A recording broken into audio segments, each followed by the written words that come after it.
चौथे वर्ण का नहीं बताया नहीं, ठीक ही है, अच्छा है ही नहीं। अब ये सामान्य है जो सारे वर्णों का है, वह पंच महायज्ञ का हम चर्चा कर रहे थे कि देव यज्ञ, गृह यज्ञ, यज्ञ की बात आई है। जो व्यक्ति है क्या करना चाहिए उसको मानव जीवन में, तो उस संबंध में उन्होंने कहा था कि जीवित रहता हुआ भी कौन जीवित नहीं है।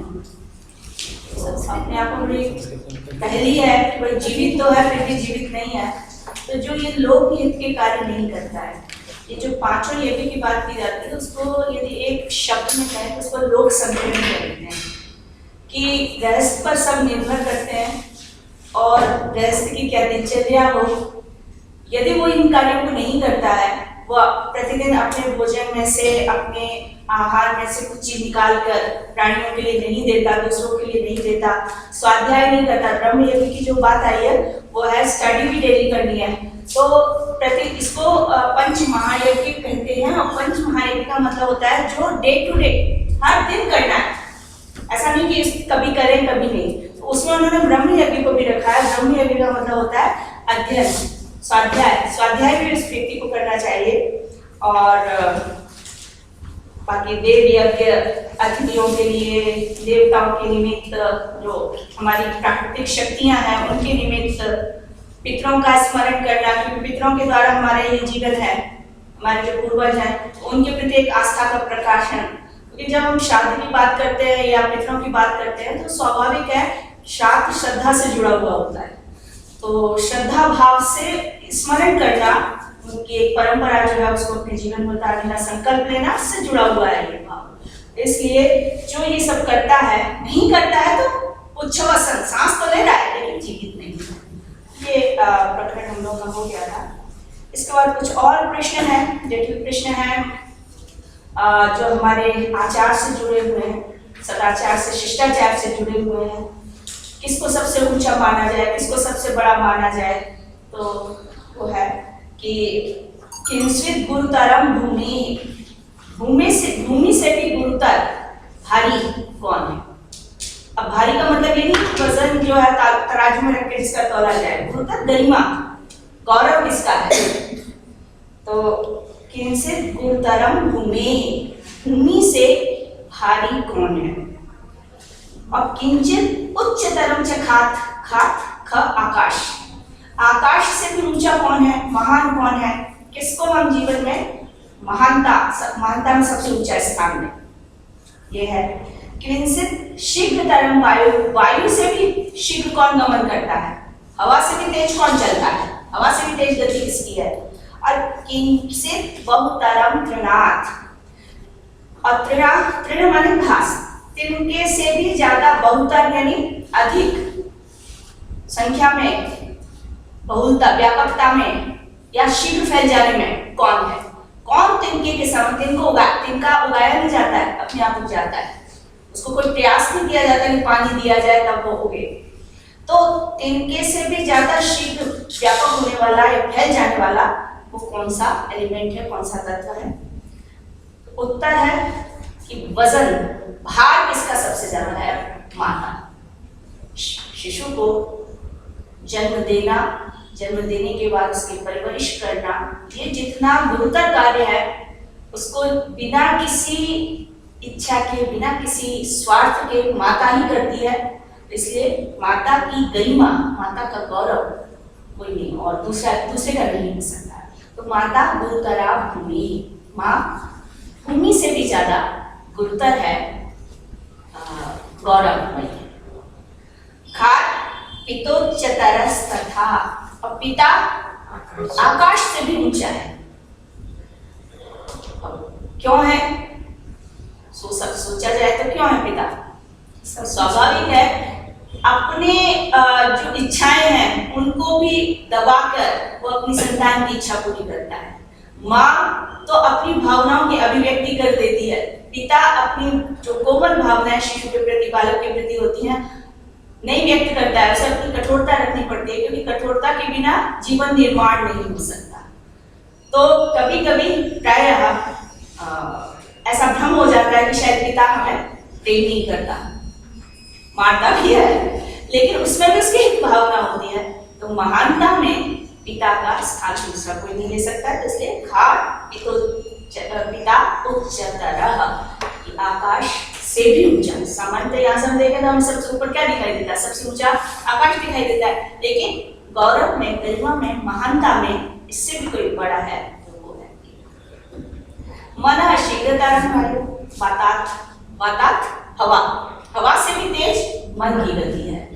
हवा को तो फिर भी एक स्थान से दूसरे स्थान पर पहुंचने में समय लगता है, उसकी स्पीड नापी जाती है कि इतनी तेज गति से हवा चलेगी और आंधी आएगी और हवा आएगी। गति नापी जाती है कि 1 घंटे की स्पीड से किलोमीटर के हिसाब से हवा चलेगी या मन की कौन सी गति है? मन को कैसे नापा जाएगा? तो मन की गति सबसे शीघ्र होती है, अर्थात मन को एकाग्र करना, नियंत्रण करना सबसे कठिन होता है, भाग लेता है, बड़ी जल्दी छूट लेता है। तो इसलिए मन शीघ्रता से तात्पर्य यही नहीं है कि केवल जो है वो जल्दी गमन कौन कर रहा है, लेकिन उसको नियंत्रण में भी करना। क्यों?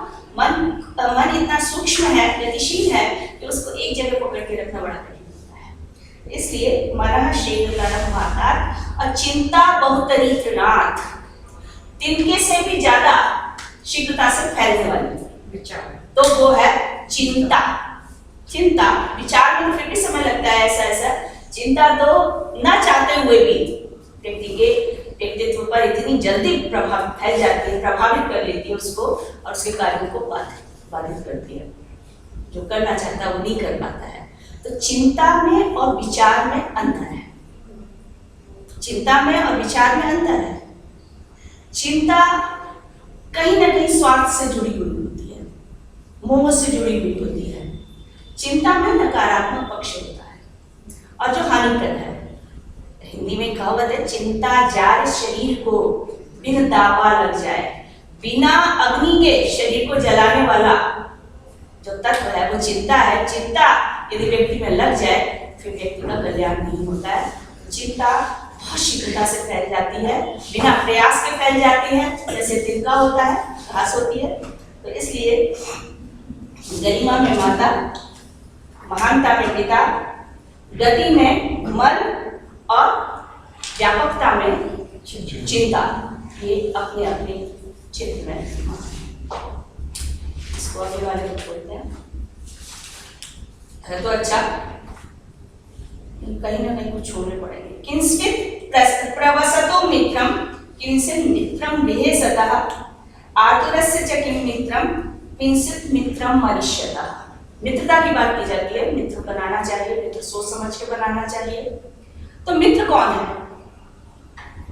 फिर मित्रता अलग अलग क्षेत्रों में ये हमारे बालपन के सखा होते हैं, बालपन के मित्र हैं। जब हम बड़े हो जाते हैं तो उस समय के हमारे मित्र बन जाते हैं। कुछ तात्कालिक मित्र बन जाते हैं कि वे साथ काम कर रहे हैं तो मित्रता हुई। कोई बचपन से लेकर बुढ़ापे तक किसी के साथ मित्रता रहती है। तो मित्र का महत्व जीवन में बहुत अधिक है। कहते हैं ना, अच्छा मित्र हो तो व्यक्ति कहीं भी किसी भी परिस्थिति में अपना काम करने जाएगा। कौन कौन? तो कहते हैं किंचित् प्रवसतः मित्रम। प्रवास में व्यक्ति है, कहीं बाहर गया है, घर से बाहर निकला हुआ है, घर से बाहर गया हुआ है, चाहे वो अपने व्यवसाय के काम से गया है, बिजनेस के पर्पस से गया है, चाहे स्टडी के लिए गया है, मतलब घर से बाहर है, दूर है। कि उसका रहने का निवास है या माता पिता जहाँ है, क्योंकि माता पिता के साथ रहता है तो माता पिता आप सारी चिंता कर लेते हैं, व्यक्ति को खुद अपनी चिंता करने की जरूरत ही नहीं पड़ती है। लेकिन यदि वो घर से दूर चला गया, प्रवास पर है, तो प्रवसतः मित्रम किंचित्, ऐसे व्यक्ति का मित्र कौन माना जाए? पहला, किंचित् मित्रम विहेसतः। ठीक है, घर में यदि रह रहा है तो घर में रहता हुआ मित्र कौन है? क्योंकि मित्र के लिए शब्द सखा शब्द में बहुत चलता है। सखा, और सखा का मतलब क्या होता है? एक के कथन से दूसरे का भी साथ आ जाना। समानम ख्याति कहते हैं। जैसे कृष्ण कहते हैं तो अर्जुन साथ में चले जाते हैं, अर्जुन और उनकी मित्रता। तो समान भाव में मित्रता होती है। कहीं भी यदि अधिक या किसी का कुछ कम है, चाहे वो स्टेटस को ले लीजिए, चाहे पैसे को ले लीजिए, मित्रता नहीं होती है। जुड़ जाएंगे, मित्रता नहीं होगी वो। तो मित्र से गोपनीय बात भी कही जा सकती है, इसे शेयर की जाती है। कभी कभी माता पिता से हम अपनी पूरी बात नहीं कर पाते, हम मित्र से कह देते हैं। तो घर में रहने वाले के लिए मित्र कौन है? घर से बाहर यदि कोई गया हुआ है तो उसके लिए मित्र कौन है? घर में यदि वो है तो उसके लिए मित्र कौन है? आतुरस्य च, आतुर कहते हैं बीमार, रोगी। यदि कोई रोगी है तो उसके लिए मित्र कौन है?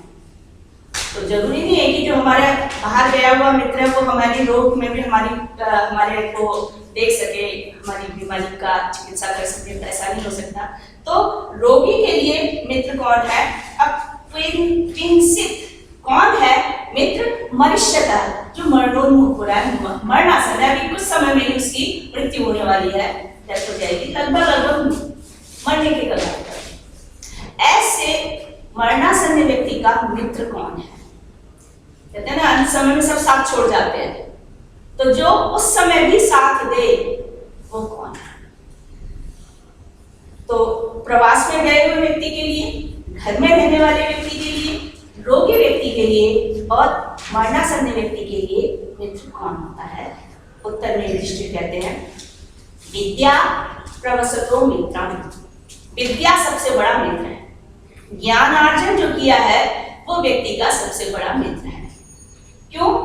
विदेश में गए हुए का वही साथ देती है, अपने घर से गए हुए का तो उसने, अच्छा विद्या भी वैसे सामान्यतः विद्या है क्या? मात्र पुस्तकों को पढ़ लेना नहीं है। हाँ, असमय में जो हमें साथ दे वो विद्या होती है। सा विद्या या विमुक्ति की हम बात करते हैं, विद्या वो है जो मुक्ति, क्योंकि अंत में व्यक्ति हर एक कोई मुक्ति की कामना करता है, तो वहां तक साथ दे वो विद्या। पढ़ाई तो उस समय की है, जो हमने जो पढ़ा है 60 साल तक हमारे काम आएगा, बहुत हुआ तो 65 साल तक आएगा, लेकिन जो निरंतर साथ दे असली विद्या वही होती है। तो विद्या विदेश गमने, ऐसा भी आता है, विद्या नाम नरस्य रूपमधिकम। व्यक्ति का सबसे सौंदर्य क्या है? अरे विद्या। चमड़ा सौंदर्य नहीं है, हाड़मास का पुतला जो वो उसमें सुंदरता नहीं है। विद्या नाम नरस्य रूपमधिकम प्रच्छन्न गुप्तम धनम, ये छुपा हुआ धन है।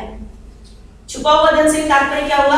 आपके पास जो पर्स में रखा हुआ, आपके जेब में रखा हुआ जो पैसा है वो तो कोई भी काट सकता है, चुरा सकता है, ले जा सकता है।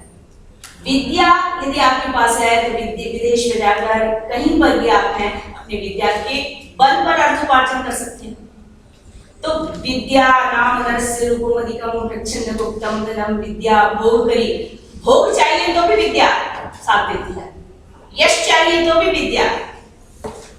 तो इस तरह से, और ऐसे इसको ना चोर हट सकता है, ना उस पर कोई टैक्स लग सकता है कि राजा इसको हरण करके ले जाएगा। तो इसलिए प्रत्येक परिस्थिति में जो साथ नहीं छोड़ती, ऐसी विद्या ही विदेश में गए हुए व्यक्ति के लिए सबसे बड़ा धन होती है। क्यों? उसके विद्या के बल पर वो व्यक्ति अपना जीवन निर्वाह किसी भी प्रकार से कर सकता है। घर में यदि है तो कौन मित्र है? तो कहते हैं पत्नी। पत्नी सबसे बड़ी मित्र है। और पत्नी का कौन मित्र है? स्वाभाविक आधा भाग, दोनों मिलकर पूरे हो रहे हैं, दोनों मिलकर पूरे होते हैं। तो इसलिए भार्या मित्रम देहे सतः, घर में निवास करते हुए, कहीं बाहर नहीं है, अपने घर में ही है, तो व्यक्ति अपने सुख दुख को जिसके साथ साझा कर सकता है, ऐसी जो भार्या है वो उसका सबसे बड़ा मित्र है। आतुरस्य विषम मित्रम, और जो रोगी है तो स्वाभाविक है, इसमें तो कोई दो राय नहीं है कि चिकित्सक ही उसका एकमात्र मित्र बनता है ऐसे में। इसलिए बहुत लोग तो फैमिली डॉक्टर भी अपने रखते हैं। फैमिली डॉक्टर का मतलब ये है कि कभी भी आ जाए, किसी भी परिस्थिति में हो जो आ जाए। तो आतुरस्य विषम मित्रम, ऐसे मित्र जरूर बनाने चाहिए। तो आतुरस्य विषम मित्रम, जो रोगी है तो रोगी के लिए जो मित्र है वो है चिकित्सक। दानम मित्रम मनुष्यतः, जो मरणासन्न है, मरने जा रहा है, तो मरणोन्मुख व्यक्ति का कहते हैं ना, अब मरना ही है जब उसको तो मित्र बनाने क्या करेगा वो? मरता हुआ व्यक्ति को मित्र क्या कर लेगा? भाई ज्यादा से ज्यादा चिकित्सा तो करेगा। भाई यदि रोग के कारण मृत्यु हो रही है तो यहाँ पर मरणासन्न व्यक्ति के लिए मृत्यु की आवश्यकता क्यों अनुभव की जाती है? क्यों? क्योंकि व्यक्ति के पास जो कुछ है, कहते हैं जो दान आदि करता है वो, वही उसको अगले भावी जन्म में उसको उन विषयों का या उन वस्तुओं का भोग करने को मिलता है। ऐसी परंपरा है, ऐसा विचार है। यानी व्यक्ति के जो कर्म है वो जन्म जन्मांतर तक उसका साथ नहीं छोड़ते हैं। तो यदि दान इत्यादि वो निरंतर कर रहा है तो इसका मतलब वो किसी चीज के मोह में नहीं पड़ा हुआ है, मोह से वो मुक्त हो रहा है। क्यों? ये मेरा है, ये मेरा है, ये मेरा करके व्यक्ति जीवन भर इकट्ठा करता है, और इकट्ठा करता हुआ व्यक्ति जब मरणासन्न होता है तो उसको सबसे बड़ी चिंता होती है कि मेरे बाद इस सबका होगा क्या। और मरते हुए भी वो अपने पास जो जुटी हुई सामग्री है उसकी चिंता में मर रहा है, तो उसको बेचैनी तो बनी रहेगी। वो सुख से कैसे मृत्यु को प्राप्त कर सकता है? तो दान, दूसरे का कल्याण होगा और व्यक्ति स्वार्थ से दूर होगा। यहाँ पर जिस दान की बात की जाए तो दान का मतलब ये केवल ये भावना नहीं होती कि हम अभी दान करेंगे तो हमें भविष्य आगामी जन्म में मिलेगा। यद्यपि कर्म माना जाता है कि बहुत लोग ये नहीं मानते कि ईश्वर है या नहीं है, लेकिन हमारे सारे दर्शक कर्म की थ्योरी मानते हैं। कर्म की थ्योरी यानी कर्म से जो आप करते हैं, कर्म से संस्कार बनता है, और संस्कार से आपका जो है संस्कार फल देता है। ये जुड़ा हुआ है दूसरे से कि कर्म से संस्कार या वासनाएं बनती हैं, और जो वासनाएं यानी संस्कार होते हैं वो व्यक्ति को उसी रूप में जब आवश्यकता यानी परिस्थितियां वैसी उत्पन्न होती हैं तो उसी प्रकार उसको फल प्राप्त होता है। तो इसलिए वर्तमान का कर्म भावी जीवन का निर्धारण करता है। योग दर्शन वगैरह में भी इसमें बहुत चर्चा है, संस्कारों की बात जो की जाती है। क्यों? क्योंकि जो भी कुछ किया जाता है उसका संस्कार बनता है। संस्कार से मतलब ये कि हमें दिखाई नहीं दे रहा है कि हमने क्या किया और हमें कोई फल मिला। हम आज कोई काम कर रहे हैं तो हम दान क्यों कर रहे हैं, हम पुण्य क्यों कर रहे हैं, उससे हमें वर्तमान में तो कोई लाभ नहीं मिल रहा है। लेकिन कल्पना कीजिए कि ऐसा क्या है कि कोई व्यक्ति जन्मजात बड़ी कठिनाइयों में पैदा होता है। एक व्यक्ति सोने की चम्मच मुंह में लगा कर पैदा होता है, मतलब सब सुख साधन, उसने कुछ भी नहीं किया तब भी उसके पास ये सब साधन है। तो ये सब थ्योरी बताती है कि व्यक्ति ने जो कुछ किया है उसी का ही संस्कार है जो उसको मिलता है। संस्कार यहाँ पे इफेक्ट हो जाए। हाँ बिल्कुल। उसका जैसे आप ये देखिए कि घास जमीन में लगी हुई है, बहुत तेज धूप पड़ी मई जून की और वो घास जल गई, और वहां मिट्टी मिट्टी उड़ती हुई दिखाई दे रही है। लेकिन जब वर्षा आती है तो वर्षा आते ही आप देखेंगे वहां फिर से हरियाली आ गई। कहां से आई हरियाली? वो तो जल गई थी। इसका मतलब वो सूक्ष्म रूप से रह गई थी। उसी तरह से व्यक्ति के कर्म सूक्ष्म रूप से होते हैं जो उसको इफेक्ट करते हैं, उसके जो दूसरा जन्म उसको मिलता है। तो दान जो है, दान के दो लाभ हैं यहाँ पर। एक तो भावी जन्म आपका कैसा होगा, वो आपने वर्तमान में क्या दान दक्षिणा पुण्य किए हैं उस पर निर्भर करता है। दूसरा, व्यक्ति को मोह खत्म होता है, जो मेरापन है, ये मेरा, ये मेरा, मेरा मेरे, और जहां वो ममत्व से जुड़ता है सबसे बड़ा दुख होता है। तो दान का मतलब हुआ वो उस ममत्व की भावना से छूट गया। तो ऐसा व्यक्ति सुखपूर्वक उसकी आंखें बंद होती हैं। तो इसलिए मरने वाले व्यक्ति के लिए दान निर्मोह का कारण बनता है और इसलिए वो उससे सुखी होता है, सुखपूर्वक उसकी प्राप्ति करता है। तो दानम मित्रम मनुष्यता। अगला है कोथिति सर्वभूतानां किंचित् धर्मं सनातनम अमृतम किंचित् राजेंद्र किंचित् सर्वमिदं जगत्। श्लोक वगैरह है राजन। सर्वभूतानां कह अतिथि, सभी प्राणियों का, सभी मनुष्यों का अतिथि कौन है? थोड़ी देर पहले अतिथि इंद्रिय यज्ञ की बात आई थी। ये प्रतिदिन करना चाहिए इंद्रिय यज्ञ। यानी कोई अतिथि अचानक से आ जाता है और उसके लिए उसका खाने पीने का व्यवस्था करना, उसका स्वागत सत्कार करना, ये प्रत्येक गृहस्थ का कार्य है। प्राचीन काल में कोई होटल नहीं होते थे, लोग यात्रा के लिए निकलते थे, जहाँ शाम हो गई वहां रुके, उसी गांव में रुके। अब उस गांव में रुक गए हैं तो उनका खान पान इत्यादि का ध्यान रखना ये उस गांव वाले का दायित्व हो जाता था, गांव वाले मिलकर करते थे। तो अतिथि जो अचानक से उपस्थित हो जाता है, और अतिथि वो है जो रुकता नहीं है, चलता रहता है। अतिथि का मतलब यह है कि ऐसा नहीं वो डेरा डाल के किसी घर में बोले आप तो मैं 1 महीने यहीं दुनी रवाऊंगा अपनी, नहीं। अतिथि इसमें अर्थ सातत्य गमने एक धातु है, निरंतर चलना जिसका स्वभाव होता है उसको अतिथि कहा जाता है। तो हर एक मनुष्य के लिए अतिथि कौन है, इसको वो अपनी अतिथि माने, जिसको हम रूढ़ अर्थ में गेस्ट अपना कह देते हैं। तो अतिथि कौन है, मनुष्य। और इसी तरह से किंचित धर्मम सनातनम, सनातन धर्म कौन सा है, सनातन जो कभी समाप्त नहीं होता, सबसे पुराना सबसे प्राचीन धर्म कौन सा है। अमृतम किंचित राजेंद्र, ये राजेंद्र अमृत क्या है, अमरता क्या है व्यक्ति के लिए जिससे वो अमर हो जाए। अब किंचित सर्वमिदं जगत, और इस संपूर्ण जगत का आधार क्या है जिसके बिना ये जगत ही खत्म हो जाए, ये क्या है। अतिथि कौन है, सनातन धर्म कौन है, अमृत क्या है, और सबका आश्रय क्या है, आधार क्या है जीवन का। ये प्रश्न है, कुछ जटिल सा उत्तर है। अतिथि सर्वभूतानाम अग्नि, अग्नि संपूर्ण प्राणियों के लिए अतिथि है।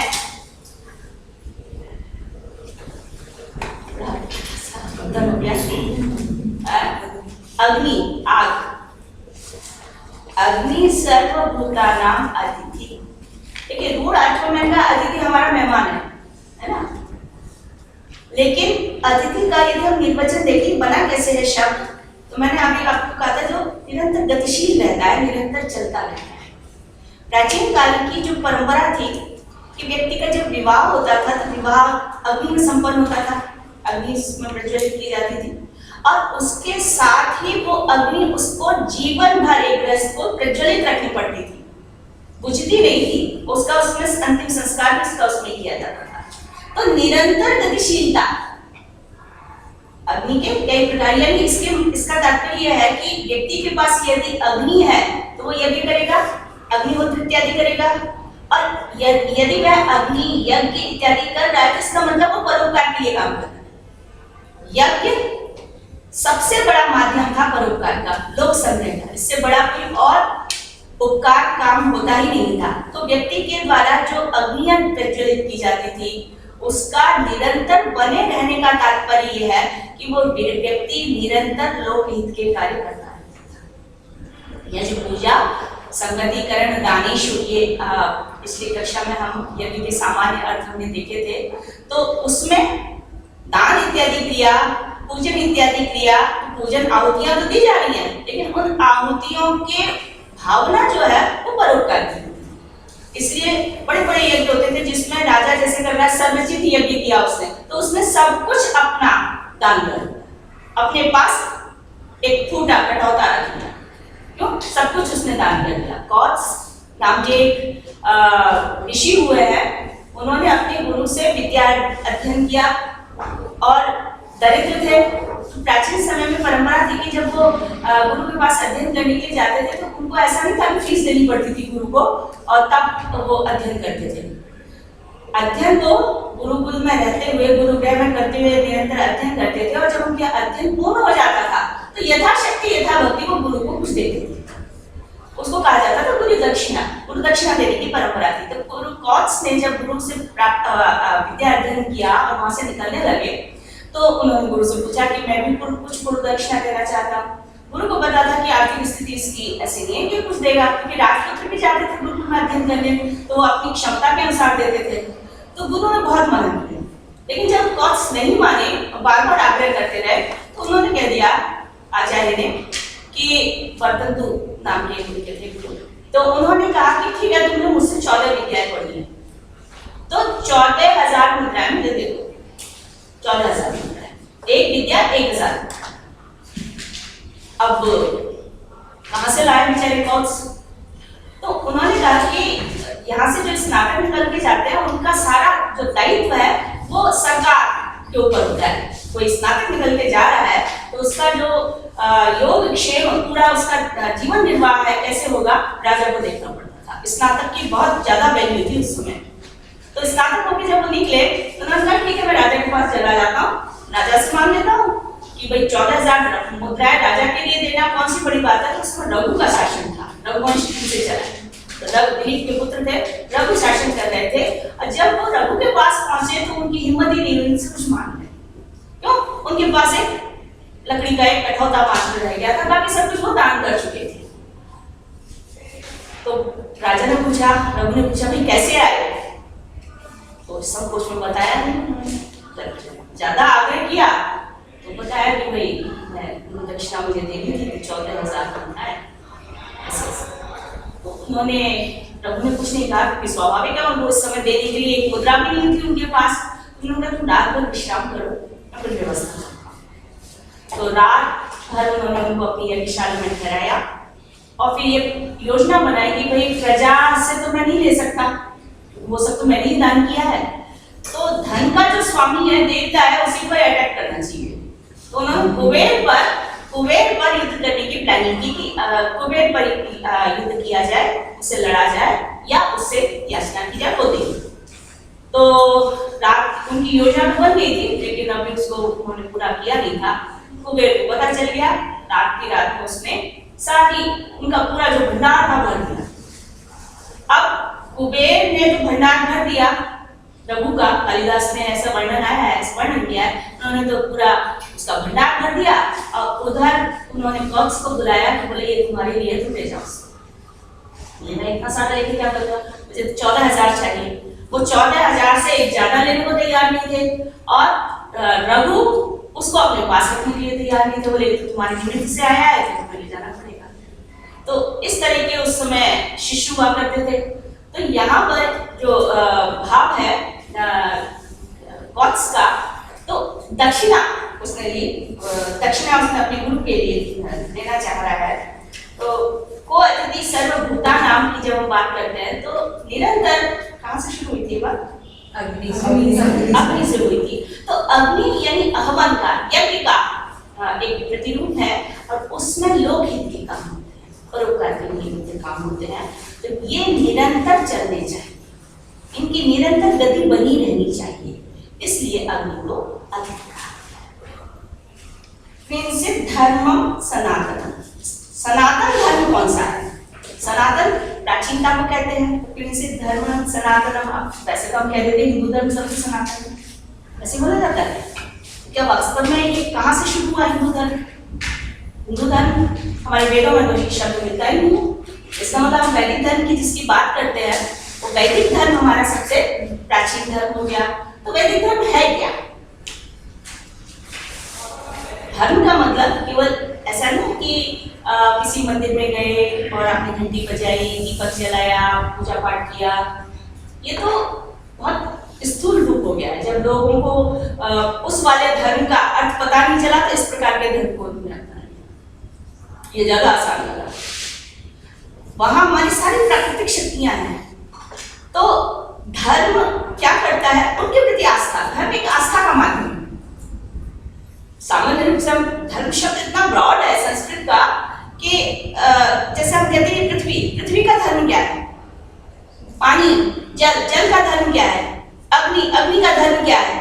तो उसकी जो नेचुरल पावर होती है उसको धर्म कहा जाता है। जैसे अग्नि का जलाना स्वाभाविक धर्म, वायु का गतिशील रहना ये स्वाभाविक धर्म है। आप सोचिए अपना धर्म छोड़ दे वायु तो क्या हो? अग्नि अपनी उष्णता गर्मी जो है वो छोड़ दे तो क्या हो? सारी व्यवस्था बदल जाती है।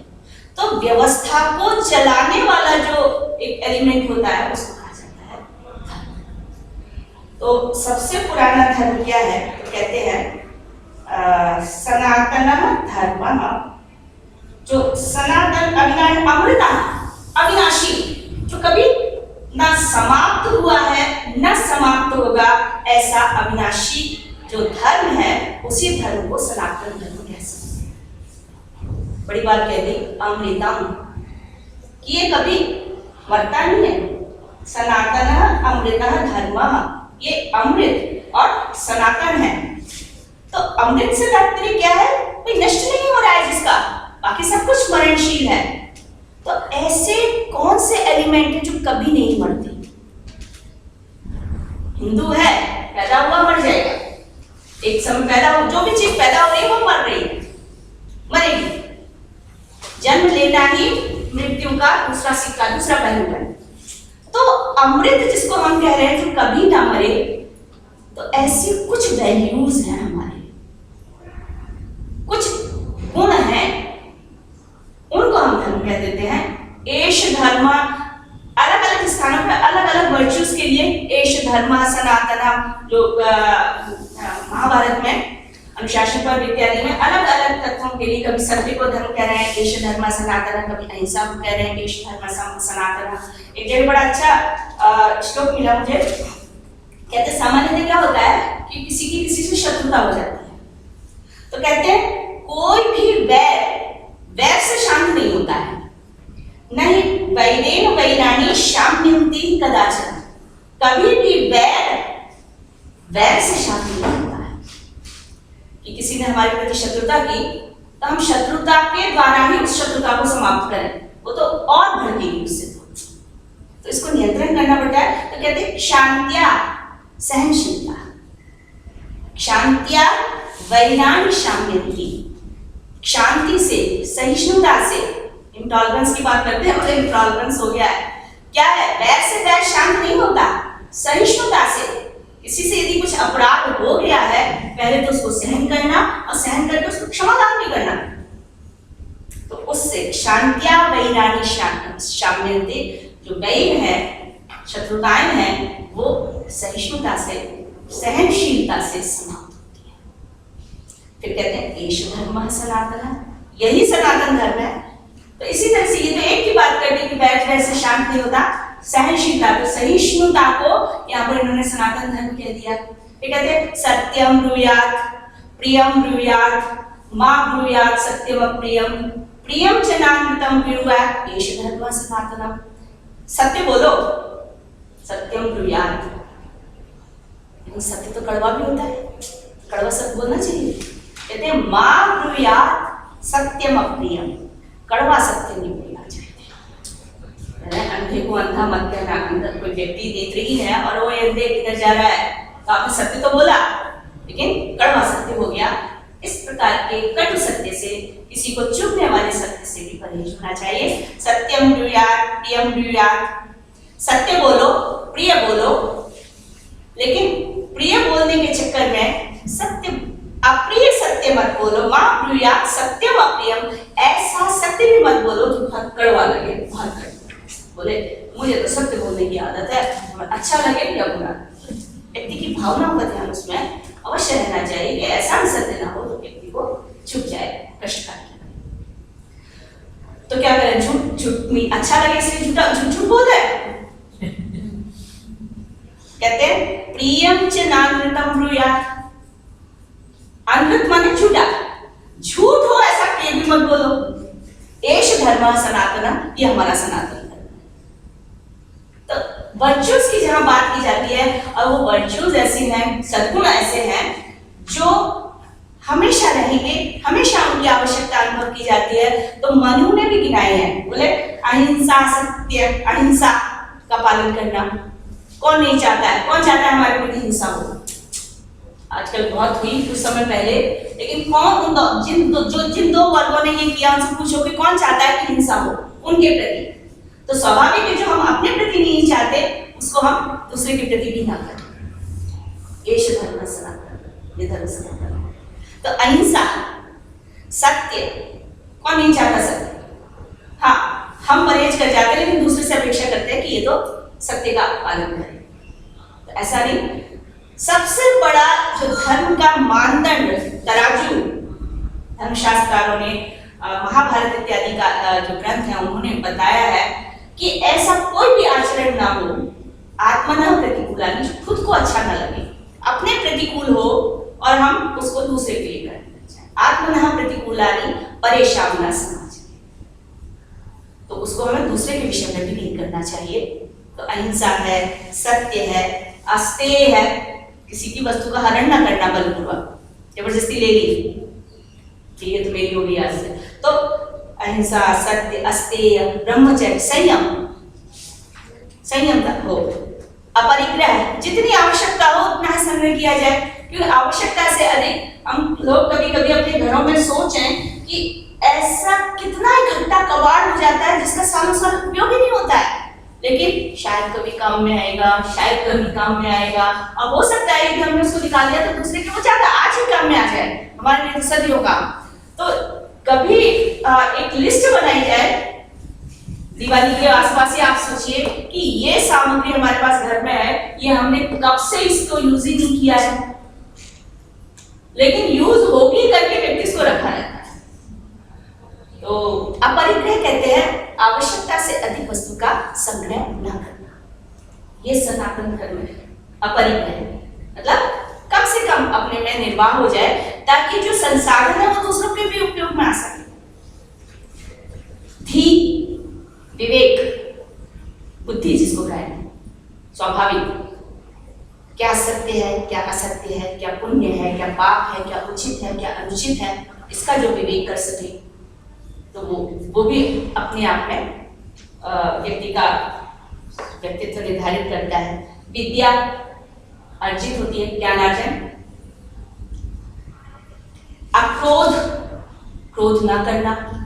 तो ये स्वाभाविक ऐसे इन्होंने धर्म सद्गुण गिना दिए हैं जो हम चाहते हैं कि हमारे प्रति ऐसा हो, तो स्वाभाविक है कि ये सबके प्रति इसी प्रकार का आचरण होना चाहिए। कहते हैं दशकम धर्म लक्षणम, ये 10 चीजें जो है वो धर्म के लक्षण मानी गई हैं, धर्म का स्वरूप मानी गई है। हम इससे अलग हटके जो आज गूढ़ अर्थ हम धर्म की बात कर रहे हैं उसको भी देखें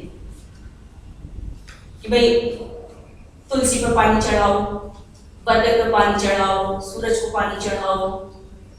तो ये प्राकृतिक शक्तियां हैं और इनके पास कुछ ना कुछ ऐसा है जो हमारे लिए हितकारी है। कहते हैं पीपल के लिए कहा जाता है कि एकमात्र यही है ऐसा वृक्ष जो रात में भी ऑक्सीजन छोड़ता है, तो क्यों ना उसको पूजा की जाए। और जिसके प्रति पूजनीय भाव जुड़ जाता है फिर व्यक्ति उसकी हानि नहीं करता, उसको काटता नहीं। तो जिससे हम थोड़ा भी कुछ लेते हैं बदले में उसको हमें कुछ देना पड़ता है। ये आदान प्रदान की प्रक्रिया निरंतर चलती रहती है। सूरज को जल देना, उसके बहुत लोगों ने उसके साइंटिफिक निकाले हैं कि भाई रात हो जाती है, एक जो कहते पेड़ पौधे भी होते हैं, पेड़ पौधे भी कार्बन डाइऑक्साइड छोड़ते हैं, एक आध वृक्ष को यदि छोड़ दिया जाए, और सूरज की जो पहली किरण होती है, पहला ऐसा नहीं कि जब सूरज बहुत चढ़ जाए, बोले 10 बजे उठे हैं, 11 बजे उठे हैं, बोले अब लाकर हम सूर्य को पानी चढ़ाएं। कालिदास से बहुत अच्छी पंक्ति लिखता है, सहस्त्र गुण उत्सृष्टो आदत्ते ही रसांगनी, कि सूरज पृथ्वी से जल ग्रहण करता है, बाष्पीकरण के रूप में ग्रहण करता है। क्यों करता है? वो उससे कहीं ज्यादा वर्षा के रूप में आपको लौटाने के लिए। तो आप कल्पना कीजिए कि करोड़ों लोग हैं, अरबों लोग हैं पृथ्वी पर, थोड़ा पानी यदि उसको देते हैं, उसके द्वारा उसके पास जो संचित होता है वो वापस उससे कहीं ज्यादा करके उसको बरसाता है। ऊपर प्रसंग में दिया है कि जो राजा है, राजा प्रजा पर टैक्स लगाता है। क्यों लगाता है? कि जितना देता है उससे 1000 गुना वो प्रजा को देता है, 1000 गुना प्रजा को देने के लिए वो टैक्स लगाता है। जैसे सूरज पृथ्वी से जल खींचता है, लेकिन इसलिए खींचता है कि वो उससे कई 1000 गुना जल बरसाकर पृथ्वी को धन धान्य से संपन्न करता है। तो इस प्रकार जो धर्म है, जो लोकोपकार का निमित्त बने और किसी तरह से हितकारी हो, सबके लिए हितकारी हो, लेकिन आज हम धर्म का उल्टा अर्थ लेने लग गए। तो पंथों में हम बढ़ गए हैं, पंथों में जो वर्चूस की बात की गई है उनको हमने किनारे छोड़ दिया, उसके जो स्थूल रूप है उन्हीं में हम अटक के रह गए हैं। तो एक धर्म उसको धर्म कहा जाए जो अविनाशी है, अमृत है, लगा हमेशा चला आ रहा है, हमेशा चला रहेगा, यानी वो तत्व जो कभी समाप्त नहीं होंगे, जिनकी आवश्यकता हर युग में अनुभव की जाएगी। वो तत्व धर्म के अभिन्न अंग होते हैं, वही अमृत है, अविनाशी है। पूछा था, अमृतम पिंसित राजेंद्र पिंसित सर्वमिदं जगत, ये सारा संसार जो है किससे है? जिसके अभाव में उत्तर दिया है वायु सर्वमिदं जगत, वायु ही सबको, वायु प्राण वायु आज वो प्रदूषित हो रही है, तो जीवन खतरे में पड़ता अनुभव करते हैं। तो इस चराचर जो चल अचल जगत हमें जो दिखाई देता है, इसका जो आधार है ये वायु। आगे कहते हैं किंचित एको विचरते जाता को जायते पुनः, किंचित हिमस्य वैशज्यम, किंचित आवपनम महत्। अकेला कौन चलता है? जिसको किसी की आवश्यकता नहीं पड़ती कि साथ चलो मरे तब हम चलेंगे। तो किंचित एको विचरते जाता को जायते पुनः, एक बार उत्पन्न होकर फिर से दोबारा उत्पन्न हो रहा है, तो ऐसा कौन होता है? तो किंचित हिमस्य वैशज्यम, हिम शीतादि, शीत ठंड, ठंड की औषधि क्या है? ये सामान्य प्रश्न है। तो किंचित आवपनम महत्, और सबसे बड़ा स्टोरेज क्या है? सबसे ज्यादा संग्रह जिस पर कर दिया जाए वो क्या है? तो आवपनम कहते हैं जो जैसे घरों में पुतले होते हैं ना, अनाज रखने के लिए, गेहूं रखने के लिए, खेत कट किया उसमें से सामान भर के रख लिया। गाँवों में मिट्टी के बनते थे, आपको ये इत्यादि के आ गए हैं, और जगह जगह सरकार की तरफ से बड़े बड़े भंडार बने हुए हैं, स्टोरेज में होता है। तो धान्य रखने का सबसे बड़ा बर्तन, पात्र क्या है? जो सब का जो धान्य है उसमें आ जाएगा। कहते हैं सूर्य एकः विचरते, सूर्य अकेला ही विचरण करता है। ये प्रश्न पूछने की क्या जरूरत पड़ी? किसको नहीं पता? सूर्य एको विचरते, इसने मना किया कि सूर्य भी अपने साथ जो है दूसरों को लेकर चलेगा। तो स्वाभाविक है कि जो ओजस्वी हैं, तेजस्वी हैं, उन्हें अपने साथ ले चलने के लिए किसी की आवश्यकता नहीं होती कि तुम मेरा साथ निभाओ, साथ चलो। जो व्यक्ति अंदर से कहीं कोई कमजोरी अनुभव करता है, साथ खोजता है।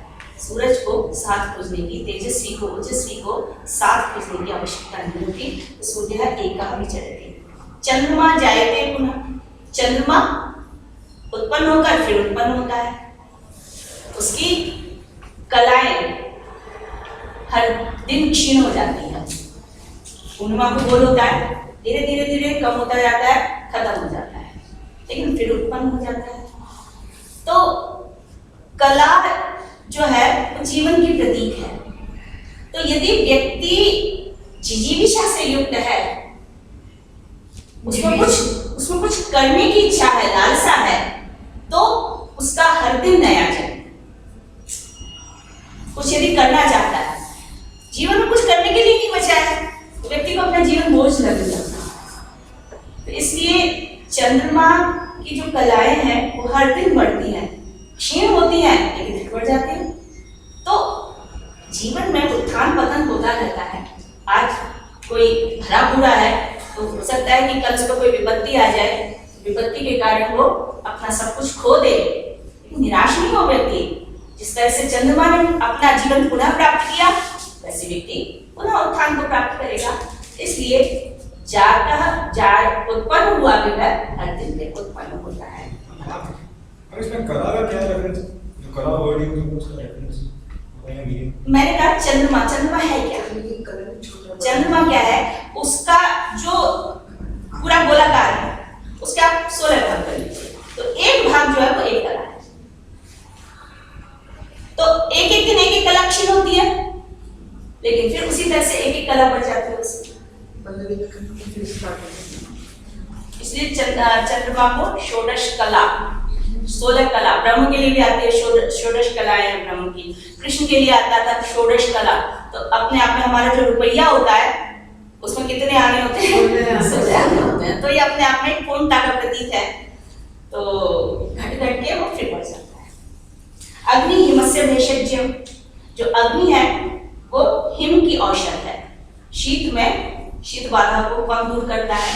तो अग्नि उष्मा है। तो व्यक्ति जो हिम है, हिम जड़ता का प्रतीक है, जड़ता जिसमें गति नहीं है, व्यक्ति ठिठुर पे रह जाता है, उसकी सारी क्रियाएं बाधित हो जाती है, खत्म हो जाती है। उष्मा मिलेगी व्यक्ति हाथ पैर धीरे धीरे उसके चलते हैं। तो इसलिए जीवन की ऊष्मा से जुड़ा हुआ है। खाली कि इतना ही यदि जाने तो ये तो सामान्य व्यक्ति को बता देगा, भाई ठंड लग रही है तो क्या करें, बोले हीटर जला लो। अब खाली इतना हीटर जलाने के लिए यक्ष कृष्ण करेगा युधिष्ठिर से, और युधिष्ठिर उसको उत्तर देगा। तो स्वाभाविक है कि जड़ता का जो निवारण है व्यक्ति की ऊर्जा से होता है। ये ऊर्जा जीवन में हमेशा बनी रहनी चाहिए। तो अग्नि हिमस्य भेषज्य भूमि आवपनम महत्, दुनिया भर की सामग्री जिस पर आ जाए ऐसा पात्र कौन सा है, तो स्वाभाविक है ये पृथ्वी जो है वो सब कुछ को समेट सकती है, सबको सब कुछ देती है और सबका सब कुछ अपने अंदर समाहित भी कर सकती है। ये व्यापकता जो है वो पृथ्वी में है। इसलिए पृथ्वी माने फैला है, जिसमें फैलाव दिखाई दे रहा है पृथ्वी।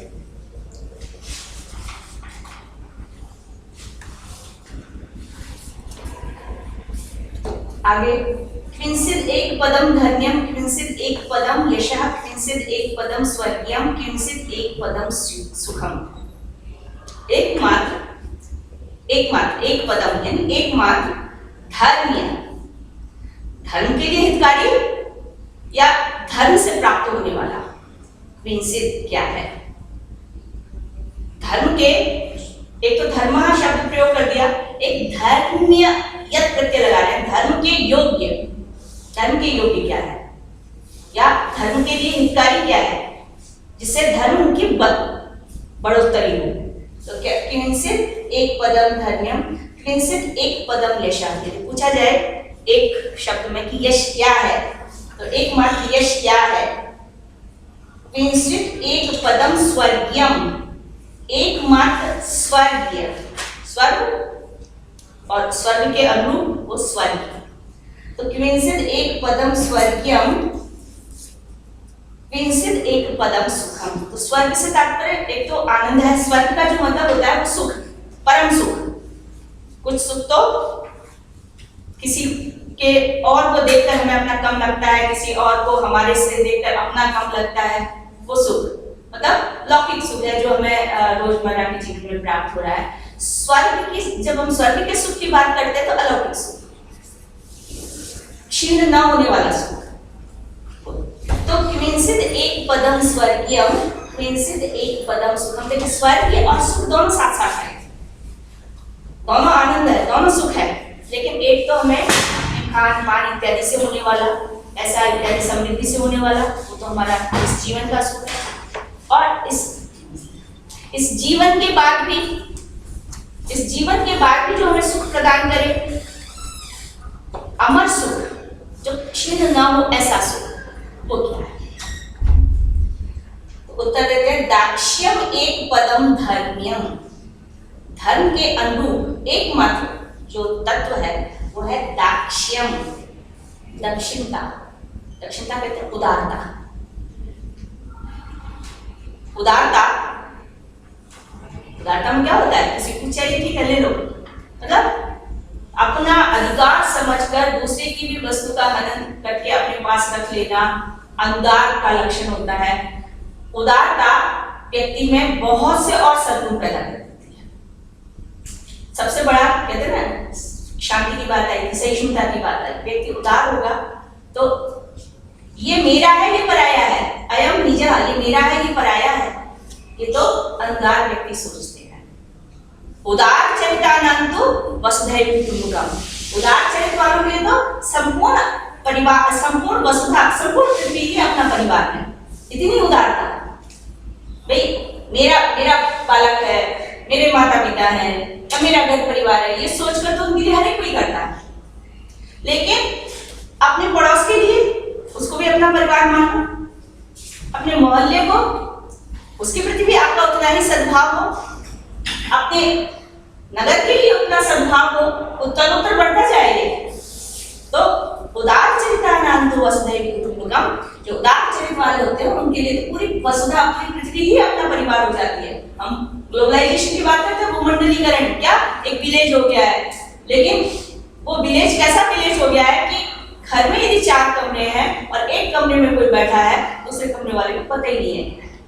और तो और आजकल एक व्हाट्सएप बहुत घूमता है, आपने देखा होगा कि एक ही कमरे में 4 लोग बैठे हैं और चारों के हाथ में मोबाइल है, सब अपने अपने में लगे हुए हैं आसपास।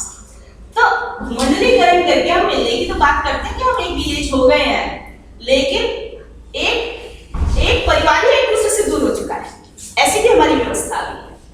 तो जो उदार चरित्र वाले व्यक्ति है, उदार, तो वो सबसे बड़ा दक्षिणता, उदारता ये सबसे बड़ा धर्म है जो परायों को भी अपनाता है। दाक्षिण एक पदम धर्म, दानम एक पदम यशः। और व्यक्ति का एकमात्र यश क्या है? दान। स्वाभाविक है, हम कर्ण को आजकल क्यों याद करते हैं आज तक, जबकि कर्ण असत्य का साथ दे रहा था, अधर्म का साथ दे रहा था, दुर्योधन का साथ दे रहा था, लेकिन महादानी था। उसका ये एक जो चरित्र है, एक व्यक्तित्व है, जिसके कारण उसने अपने शरीर से जो अभिन्न था, जुड़ा हुआ था, कवच कुंडल, वो भी काट के निकाल के दान कर दिया। तो ये दान इत्यादि जो है वो व्यक्ति के यश को बढ़ाता है। तो एकमात्र जो यश है वो दान है।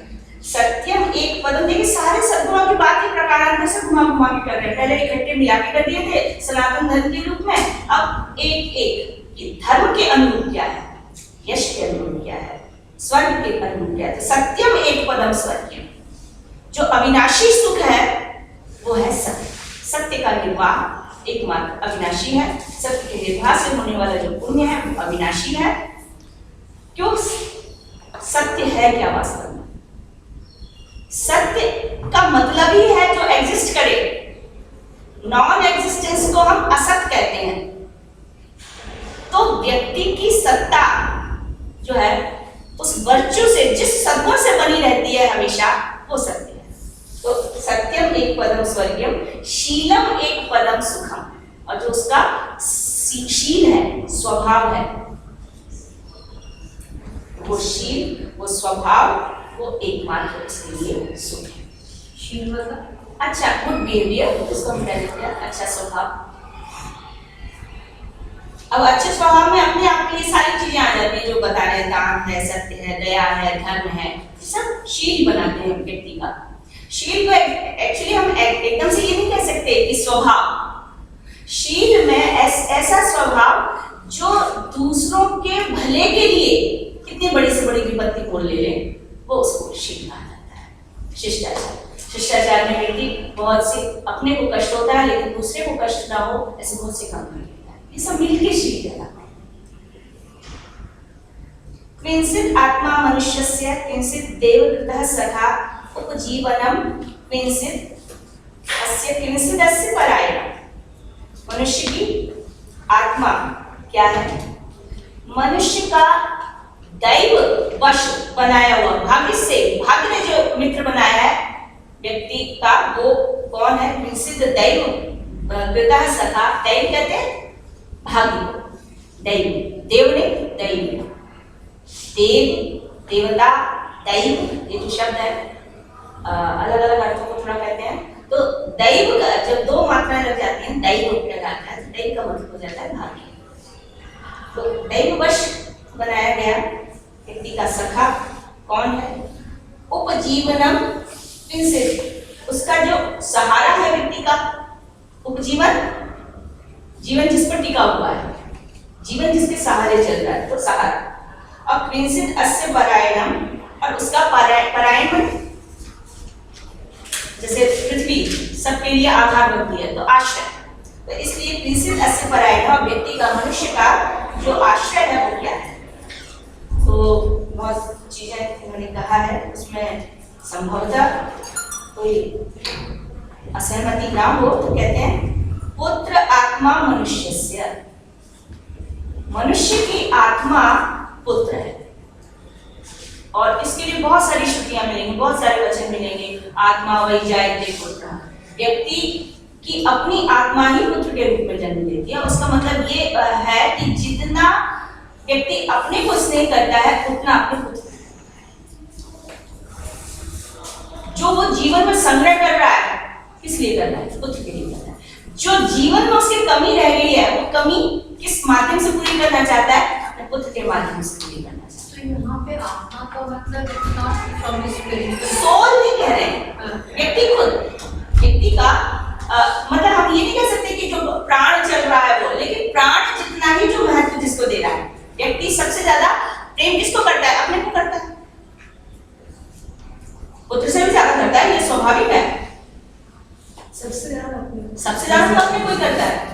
क्योंकि पुत्र भी किसके प्रिय होता है? आत्मकामाय पुत्रः प्रियं भवति, अपने लिए प्रिय होता है। पत्नी प्रिय होती है, किस लिए प्रिय होती है?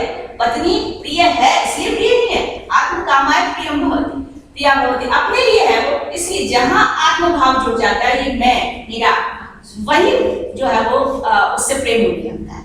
जहां शत्रु से भी यदि आत्मभाव हो जाए तो शत्रु से भी प्रेम हो जाएगा। तो ये आत्मा जो है वो सेल्फ है और वो व्यक्ति को दूसरे से जोड़ती है, ठीक है ना। मान लीजिए ये पुस्तक है, क्यों उठा के ले जाती हूँ? क्योंकि मेरा इसके साथ ये भाव है कि ये मेरी है, नहीं तो नहीं तो फट जाएगी। अरे मेरी बहुत अच्छी पुस्तक है। मोबाइल गिर जाए है तो जड़ टूटने के लिए होता है, लेकिन टूट जाए, लेकिन मैंने उसको अपने से इतना प्रेम बना लिया, अरे ये तो मेरा है, कि टूट गया तो मुझे दुख नहीं लगता। तो सबसे ज्यादा व्यक्ति वैसे तो अपने को ही स्नेह करता है, लेकिन उसमें और जितने संबंध हैं उन संबंधों की तुलना में व्यक्ति अपने जितना यदि प्रेम करता है तो वह उसका अपना पुत्र है, पुत्र से करता है। इसलिए भी माना गया है कि संसार में 3 इच्छाएं जबरदस्त होती हैं जो हर व्यक्ति में होती है। यश हर एक कोई चाहता है, कौन नहीं चाहता फेमस होना? तो हर एक कोई यश चाहता है, इसको कहा जाता है लोकेशना, लोकेशना।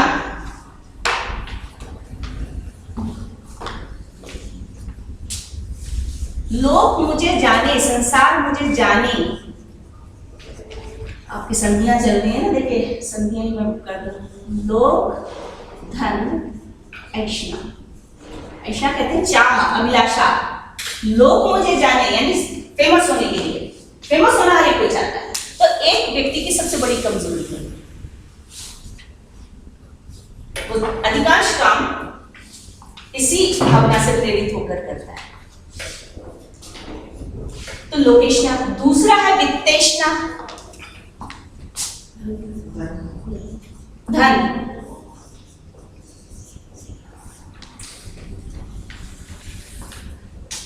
इसके बिना काम नहीं चलता, हर एक की इच्छा होती है। इवन जिनको हम साधु सन्यासी भी कहते हैं ना, वो भी कुछ ना कुछ तो अपना जोड़ कर रखते हैं। तो ये ऐशना, वित्तेशना, ये भी एक प्रकार की अभिलाषा है, लालसा है, इच्छा है, व्यक्ति के जीवन की होती है। कोई मना नहीं कर सकता इनसे, नहीं है। लोकेशना, वित्तेशना। तीसरी ऐशना और मानी गई है, वो है पुत्रेशना।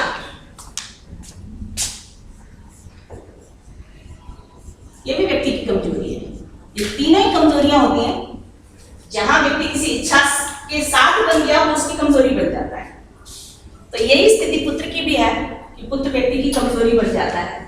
और होता क्या है? पुत्रे पुष्टे नष्टे अहमेव पुष्ट नष्ट। पुत्र की प्रोग्रेस हुई है, मेरी प्रोग्रेस हुई है, व्यक्ति ऐसा मानता है। पुत्र की कोई हानि हो गई, मेरी हानि हो गई है, ये व्यक्ति अनुभव करता है। क्यों? आत्मा जितना व्यक्ति अपने को स्नेह करता है, उतना ही अपने पुत्र के प्रति मोह बन जाता है। पुत्र का मोह। और यहाँ पूरे महाभारत के युद्ध का आधार क्या था? यही पुत्र मोह।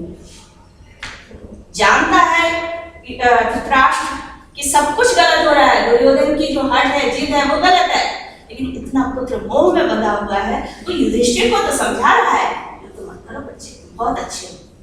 धर्मराज कहते हैं ना, तुम बहुत अच्छे हो, तुम युद्ध मत करो। कि तुम नीति का तो आधार यही बना, ये तुम बहुत, तो व्यक्ति बहुत अच्छा है इस पर, इसलिए उस पर कितना भी दबाव डालो। तो अच्छे व्यक्ति को तो आप दबा रहे हो, और जो आपका अपना बेटा है, पुत्र है, जो गलत कर रहा है, जान रहे हैं वो गलत कर रहा है, आप सोच। तो धृतराष्ट्र का जो पुत्र मोह है, वो महाभारत युद्ध का बना था। अन्यथा यदि दुर्योधन की बात को ना मानकर, कहता था ना 5 गांव भी नहीं दूंगा, सुई की नोक के बराबर भी नहीं दूंगा, 5 गांव की तो बात हो गई। तो यदि पांडवों की तो अपेक्षाएं बहुत कम थी।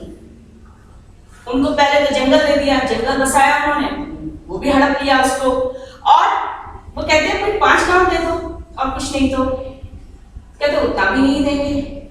अब कल्पना कीजिए यदि 5 गांव मिल जाते, तो उसमें दिल्ली भी था, दिल्ली इतनी आसानी से छूटती नहीं है। इंद्रप्रस्थ भी उसी में था, बसाया भी पांडवों ने था, लेकिन जुए में हार गए थे, तो उन्होंने अधिकार कर लिया। तो उन्होंने 5 गांव मांगे थे, उसमें ये इंद्रप्रस्थ भी था।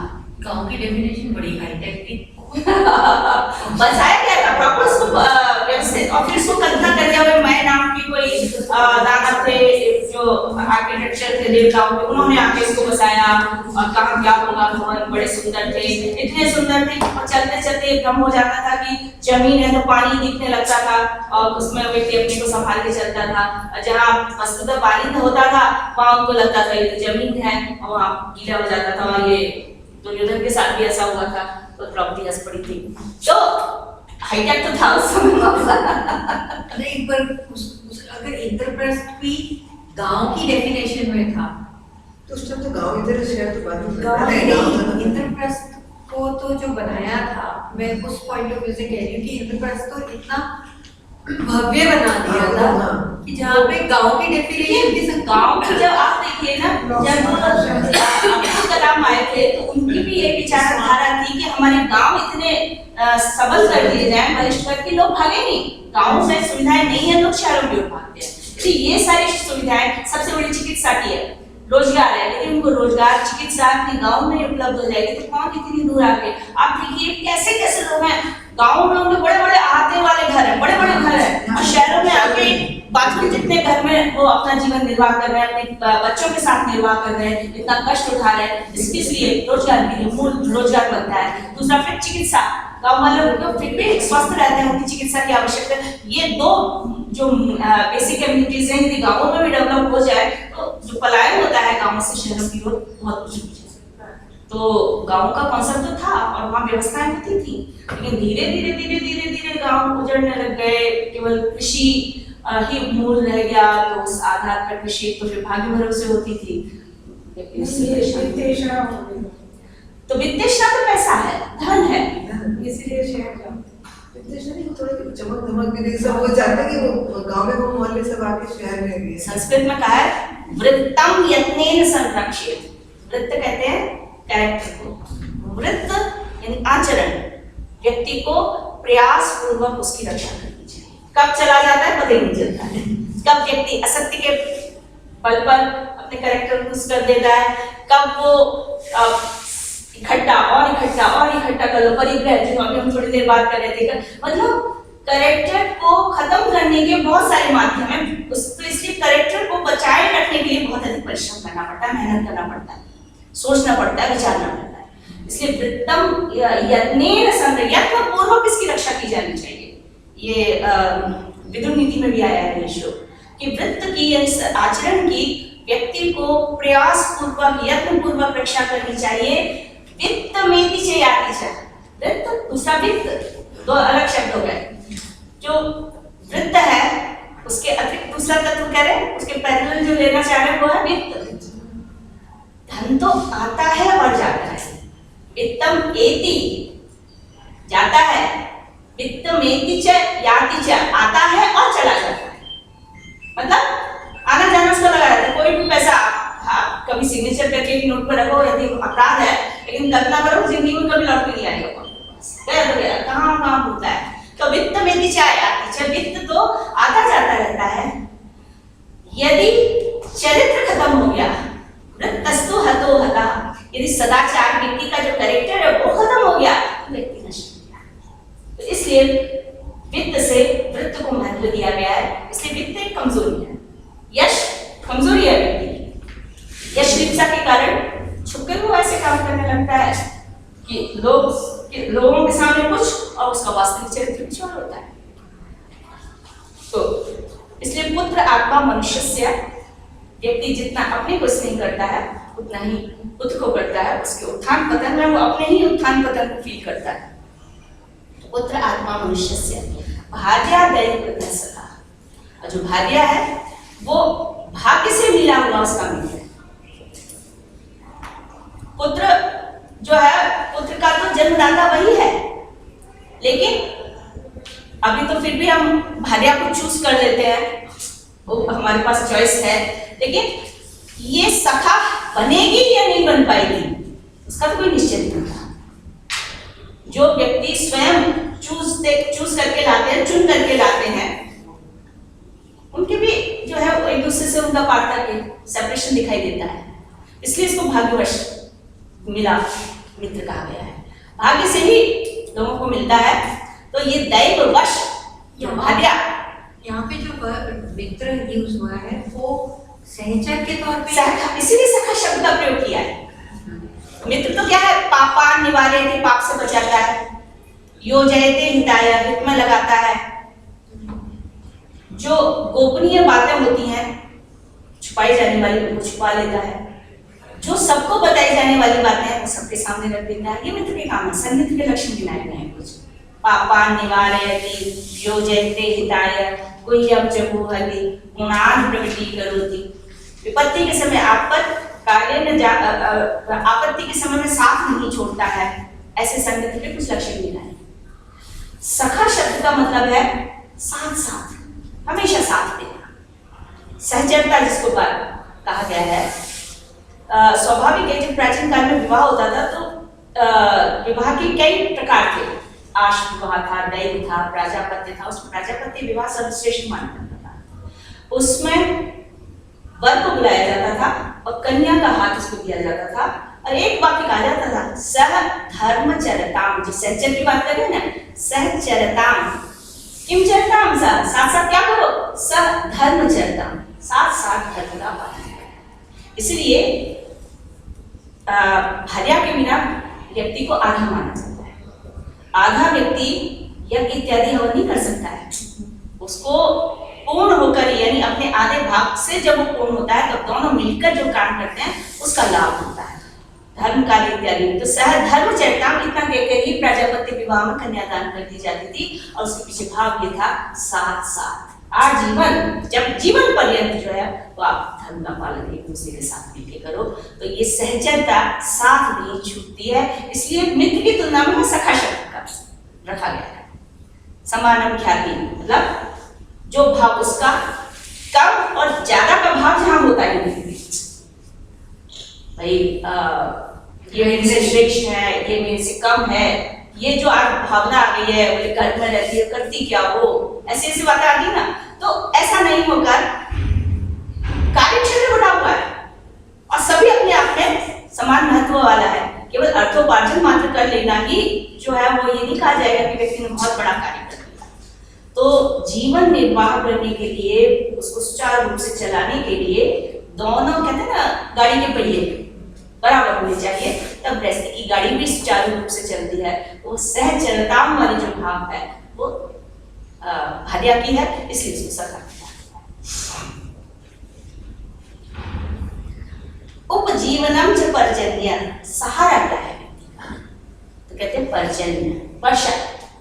स्वाभाविक है कि वर्षा ना हो तो अकाल हो जाता है, दुर्भिक्ष हो जाता है, अन्न जो उगता है, फसल खराब हो जाती है और व्यक्ति का जो जीवन है वो कठिन हो जाता है, जीवन निर्वाह कठिन हो जाता है। तो इसलिए पर्जन्य, वर्षा का समय पर होना, ये सबसे बड़ा व्यक्ति का सहारा है।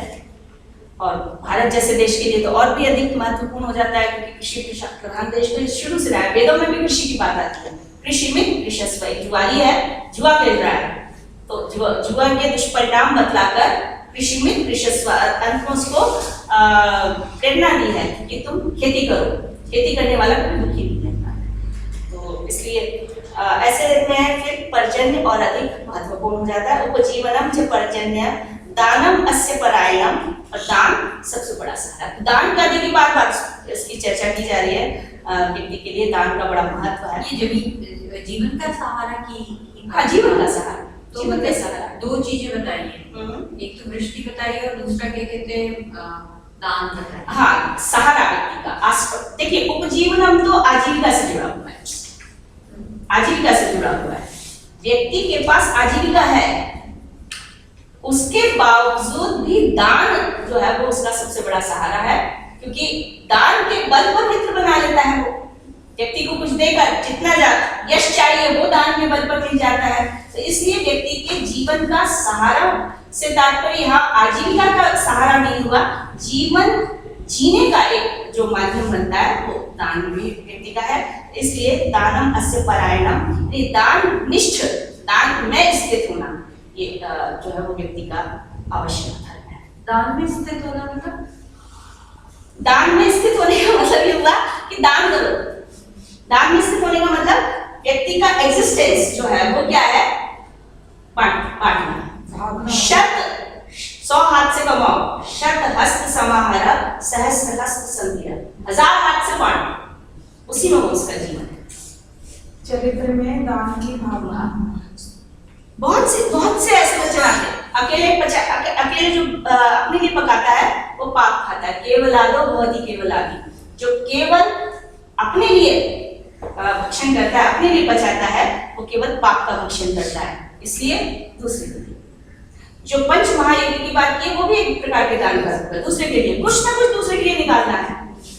100 हाथों से कमाओ, 1000 हाथ से बांट दो, शतहस्त समाहर, ये सब वैदिक वाक्य।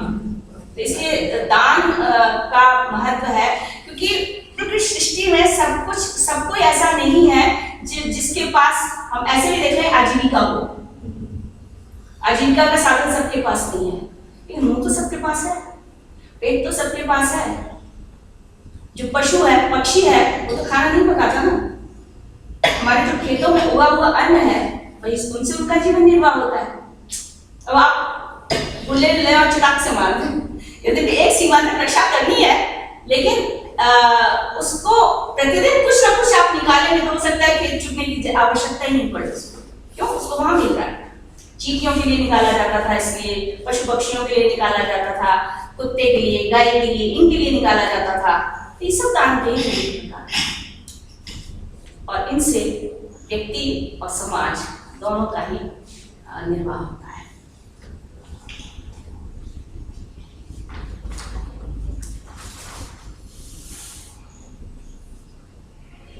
कुछ और प्रश्न है? एक दो करते हैं। व्यक्ति का आश्रय का भी था ना शायद इसी में। परायणता, वही तो आजीविका क्या है व्यक्ति की, मतलब जिससे जीवन निर्वाह हो। तो स्वाभाविक खेती है तो परिचय भी होना चाहिए इत्यादि। किनु हित्वा प्रियो भवति, किनु हित्वा न शोचति, किनु हित्वा अर्थवान भवति, किनु हित्वा सुखी भवति। हित्वा कहते हैं छोड़ना, त्याग। हर एक कोई नहीं कर सकता कठिन काम, लेकिन जीवन में दान का ही एक रूप है ये भी। तो किनु हित्वा प्रियो भवति, व्यक्ति क्या छोड़े कि सबका प्रिय हो जाए, क्या त्यागे कि सब उसको प्रेम करने लग जाए।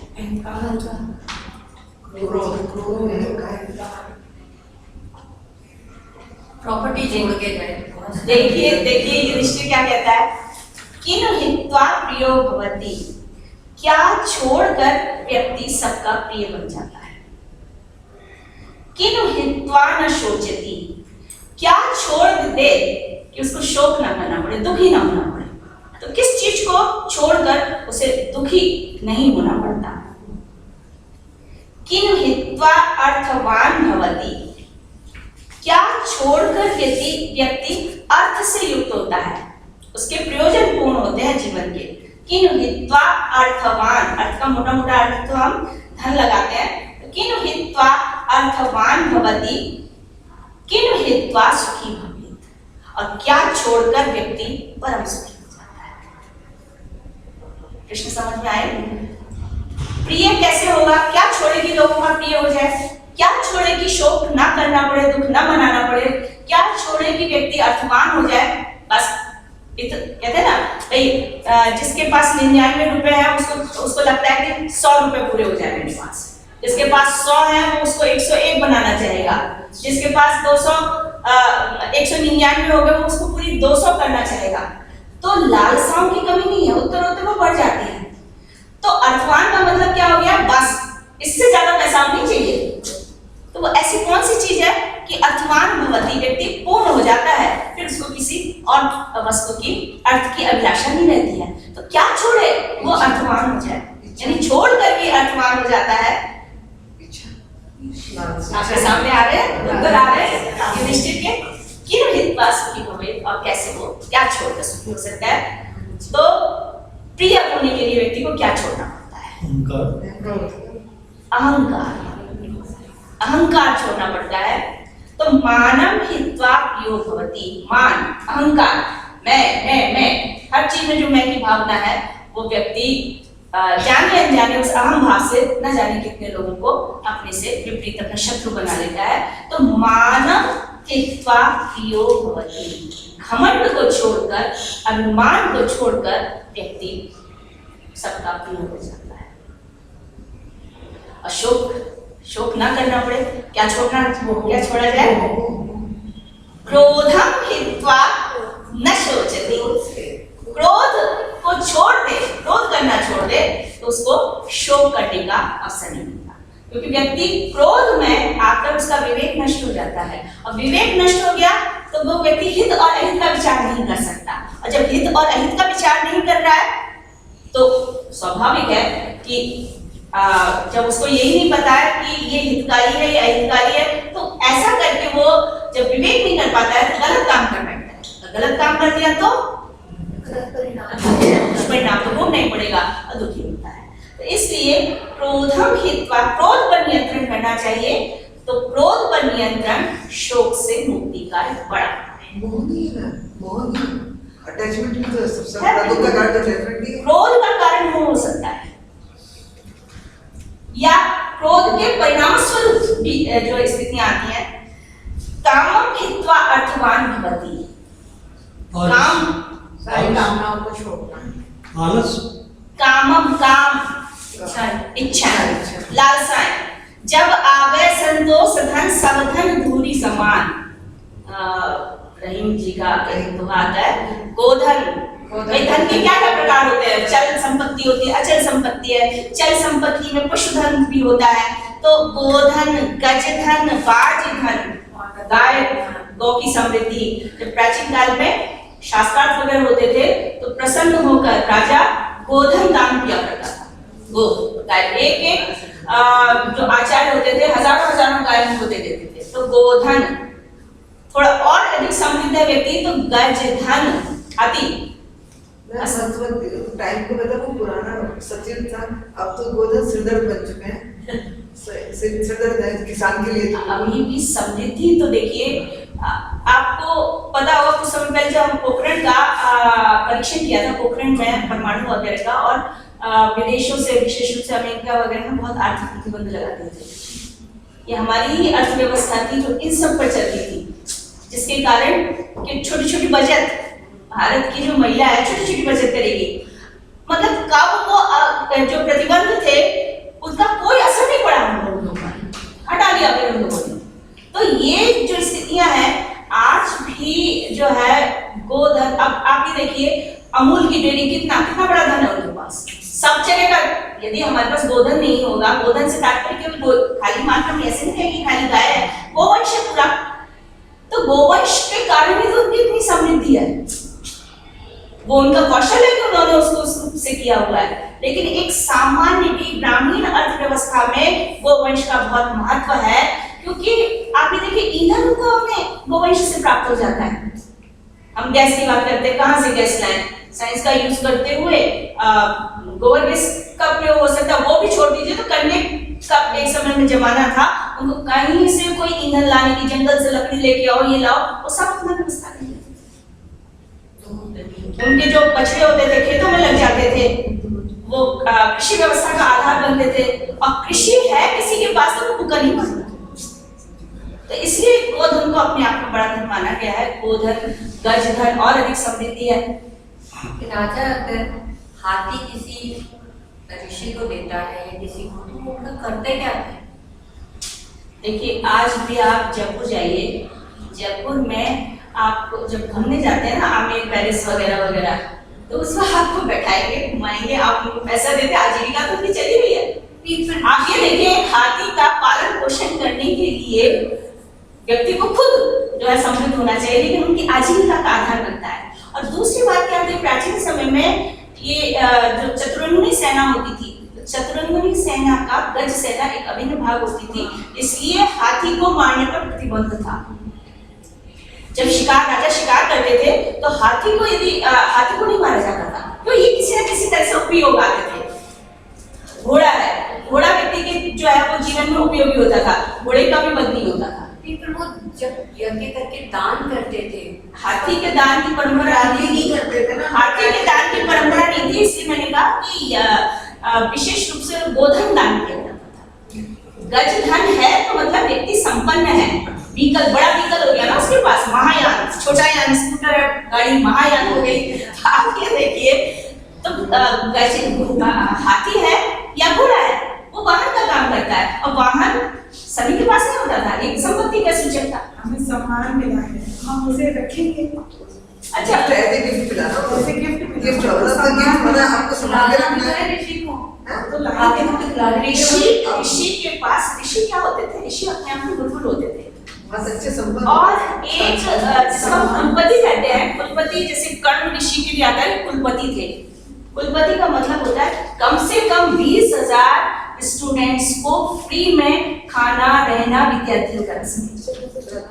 20,000 ऐसे आचार्य को कुलपति कहा जाता है। तो उनके आश्रम में रहते थे ये विद्यार्थी, शिक्षा अर्जन करते थे। तो यहाँ गृहस्थ होते थे। ऋषि का मतलब ये नहीं कि उन्होंने संन्यास ले लिया कर लिया था, ऋषि गृहस्थ होता था, इसलिए गुरु की पत्नी हुआ करती थी, साथ में उनके बालक होते थे, बच्चे होते थे, और फिर साथ में अन्य जो है वो विद्यार्जन के दूर दूर से आते थे, उनके पास रहते थे। और किसी से, मैंने बताया उस समय की व्यवस्था में पैसा नहीं लिया जाता था कि फीस दो तब आप एडमिशन लोगे, बस परीक्षा होती थी कि ये इस विद्या के योग्य है या नहीं, क्योंकि सीधा सीधा फंडा था, बात उनको विद्या नहीं देनी चाहिए, और फिर next जो योग्य नहीं है उसको विद्या नहीं देनी चाहिए। ऋषि कहीं जाएंगे तो वो हाथी पे जाएंगे। नहीं, ऋषि इसलिए मैंने कहा ऋषियों को गज दान की प्रथा नहीं थी, वो दान किया। गज तो सिंबल है संपत्ति का। धनिक होते थे, राजाओं के पास होते थे, बड़े बड़े जो धनिक सेठ होते थे उनके पास होते थे, तो ये संपत्ति का एक प्रकार है। गोधन, गजधन, वाजिधन, घोड़ा ऋषि क्या करेगा? ऋषि तो पैदल चलते थे, नंगे पैर चलते थे। तो इसलिए ऋषियों के लिए जो सबसे बड़ा धन था वो था गोधन। और याज्ञवल्क्य को जब शास्त्रार्थ में उन्होंने एक ऋषि को हराया था, जिसमें गांधी ने भी भाग लिया था, उसमें 10,000 गाय मिली। तो ऋषियों को दान करने की जो बात थी, प्रथा थी, वो गोधन की थी, गजधन और वाजिधन की नहीं थी, क्योंकि उनके लिए इनका कोई महत्व नहीं था, है ना। लेकिन कोई राजा है, कोई पैसे वाला समृद्ध व्यक्ति है, तो उसके पास धन का एक प्रकार ये भी होता था, ये चल संपत्तियां थी सब उसकी। तो लेकिन उसके आगे कहा है कि जब आवे संतोष धन सब धन पूरी समान, कि जब व्यक्ति संतोष से युक्त हो जाए, उसको अब कुछ नहीं चाहिए, संतोष ही महाधन है। तो यहाँ पर इसी को कहा है कि कामभित्वा, समस्त अभिलाषा को छोड़ दे व्यक्ति, और जो संतोष रूपी धन है जब उससे संपन्न हो जाता है, फिर ऐसा व्यक्ति जाको कछु न चाहिए सो जग शहंशाह, जिसको कुछ नहीं चाहिए वो सबसे बड़ा शहंशाह है। एक मिश्रों में कथा आती है कि एक राजा थे, बहुत ज्ञानी थे, शास्त्रार्थ होते रहते थे, और बड़े बड़े ऋषि आकर उनके यहाँ शास्त्रार्थ करते थे। एक बार वो बड़े ऐसे दुखी हो गए, और दुखी होकर बोले कि संसार में सुख क्या है। तो अष्टावक्र आए, अष्टावक्र से कहते हैं कि ऋषिवर मैं बड़ा दुखी हूँ और मुझे संसार में कुछ सुख नजर नहीं आ रहा है, मुझे आप सुख का कोई मार्ग बता दीजिए, कोई सुखी होने का रास्ता बता दीजिए। उन्होंने कहा कि अब ऋषि होते हैं, उन्होंने कहा ऐसा है कि तुम सुखी हो सकते हो, लेकिन कोई ऐसा व्यक्ति ढूंढो जो पूरी तरह से सुखी है, और उसकी तुम शर्ट पहन लो तो तुम सुखी हो जाओगे। किसी सुखी व्यक्ति का कुर्ता इधर वाके तुम पहन लो तो तुम सुखी हो जाओगे। बोले अच्छा, इतना आसान है सुखी होने का फॉर्मूला? बोले फिर तो करते हैं। उन्होंने डुबडुबी पिटवा दी कि कोई जो सबसे सुखी है वो अपना एक कुर्ता दे दे। कोई नहीं। मंत्री से पूछा, कोई नहीं मिला। सेनापति से पूछा, कोई नहीं मिला। यानी संसार में पूरी तरह से कोई सुखी है तो कोई मिला ही नहीं राजा को। ऐसा फिर राजा ने अपने दूत लगा दिए, भाई ढूंढ कर तो तुम्हें लाना है जो पूरी तरह से कहे कि हाँ मैं सुखी हूँ। उसके पास शर्ट ही नहीं थी। उसके पास शर्ट ही नहीं थी। तो वो गए ढूंढ रहे हैं, तो एक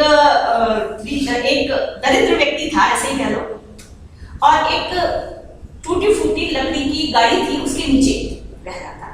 इस कहानी को कहा जाता है रैक की कथा। रैक है उस व्यक्ति का नाम जो जिसको गाड़ी के नीचे बैठा था, गाड़ी बांध रैक, गाड़ी से युक्त रैक, एक उसी के छकड़े के नीचे बैठा रहता था। शरीर में खास खुजली हो गई थी उसके, और कोई कुछ देता था, खाता था, नहीं तो पड़ता। तो कोई दूसरा व्यक्ति उसके पास आया, बोले भाई और कैसा, ठीक चल रहा है? बोले हाँ ठीक चल रहा है। बोले सब सुख में? बोले हाँ सब सुख में। सब सुख में? हाँ सब सुख में। दूध घूम रहे थे, उन्होंने सुन लिया कि ये व्यक्ति, बोले अरे दौड़ो दौड़ो आओ, हमें मिल गया सुखी आदमी, इसके पास चलते हैं। बोले तुम सुखी हो? बोले हाँ सुखी। तुम्हें कोई दुख नहीं है? बोले हाँ कोई दुख नहीं है। तो बोले तुम मुझे अपनी शर्ट दे दो। बोले शर्ट तो मेरे पास है ही नहीं। बोले ऐसा कैसा सुखी व्यक्ति जिसके पास एक शर्ट भी नहीं है? तो उन्होंने कहा कि अच्छा तुम्हारे पास शर्ट नहीं है तो तुम हमारे पास राजा के पास ही चल दो, उनको बताओ क्या कि तुम कैसे सुखी हुए। बोले मैं क्यों जाऊं, मुझे क्या जरूरत पड़ी राजा के पास जाने की। तो राजा को जरूरत होगी, खुद आ जाएगा सुख का फॉर्मूला खोजने। राजा आया, पीछे ताम झाम गाड़ियां जिसमें संपत्ति लदी हुई है। उस व्यक्ति को कहा कि मेरी सारी संपत्ति है आपके लिए लेके आया हूं और आप इसको ले लो, मुझे सुखी होने का रास्ता। तो डांटा डपटा राजा को बुला दिया और गाली भी दे दी राजा को। राजा चला गया। दूसरी बार वो अपनी पैसा सब तो छोड़ आया, लेकिन फिर भी कुछ जो मिनिस्टर्स थे, मंत्री थे, उनके साथ फिर पहुंच गया। उस व्यक्ति ने फिर डांट पटक के भगा दिया। अंतिम बार आया तो अपनी बेटी के साथ आया। मैं अपनी बेटी को यानी मैं इतना समर्पित हूँ आपको कि मेरा जो पुत्री धन है वो भी मैं आपको समर्पित करने के लिए तैयार हूँ, आप मुझे सुखी होने का रास्ता बताएं। डांट के भगा दिया।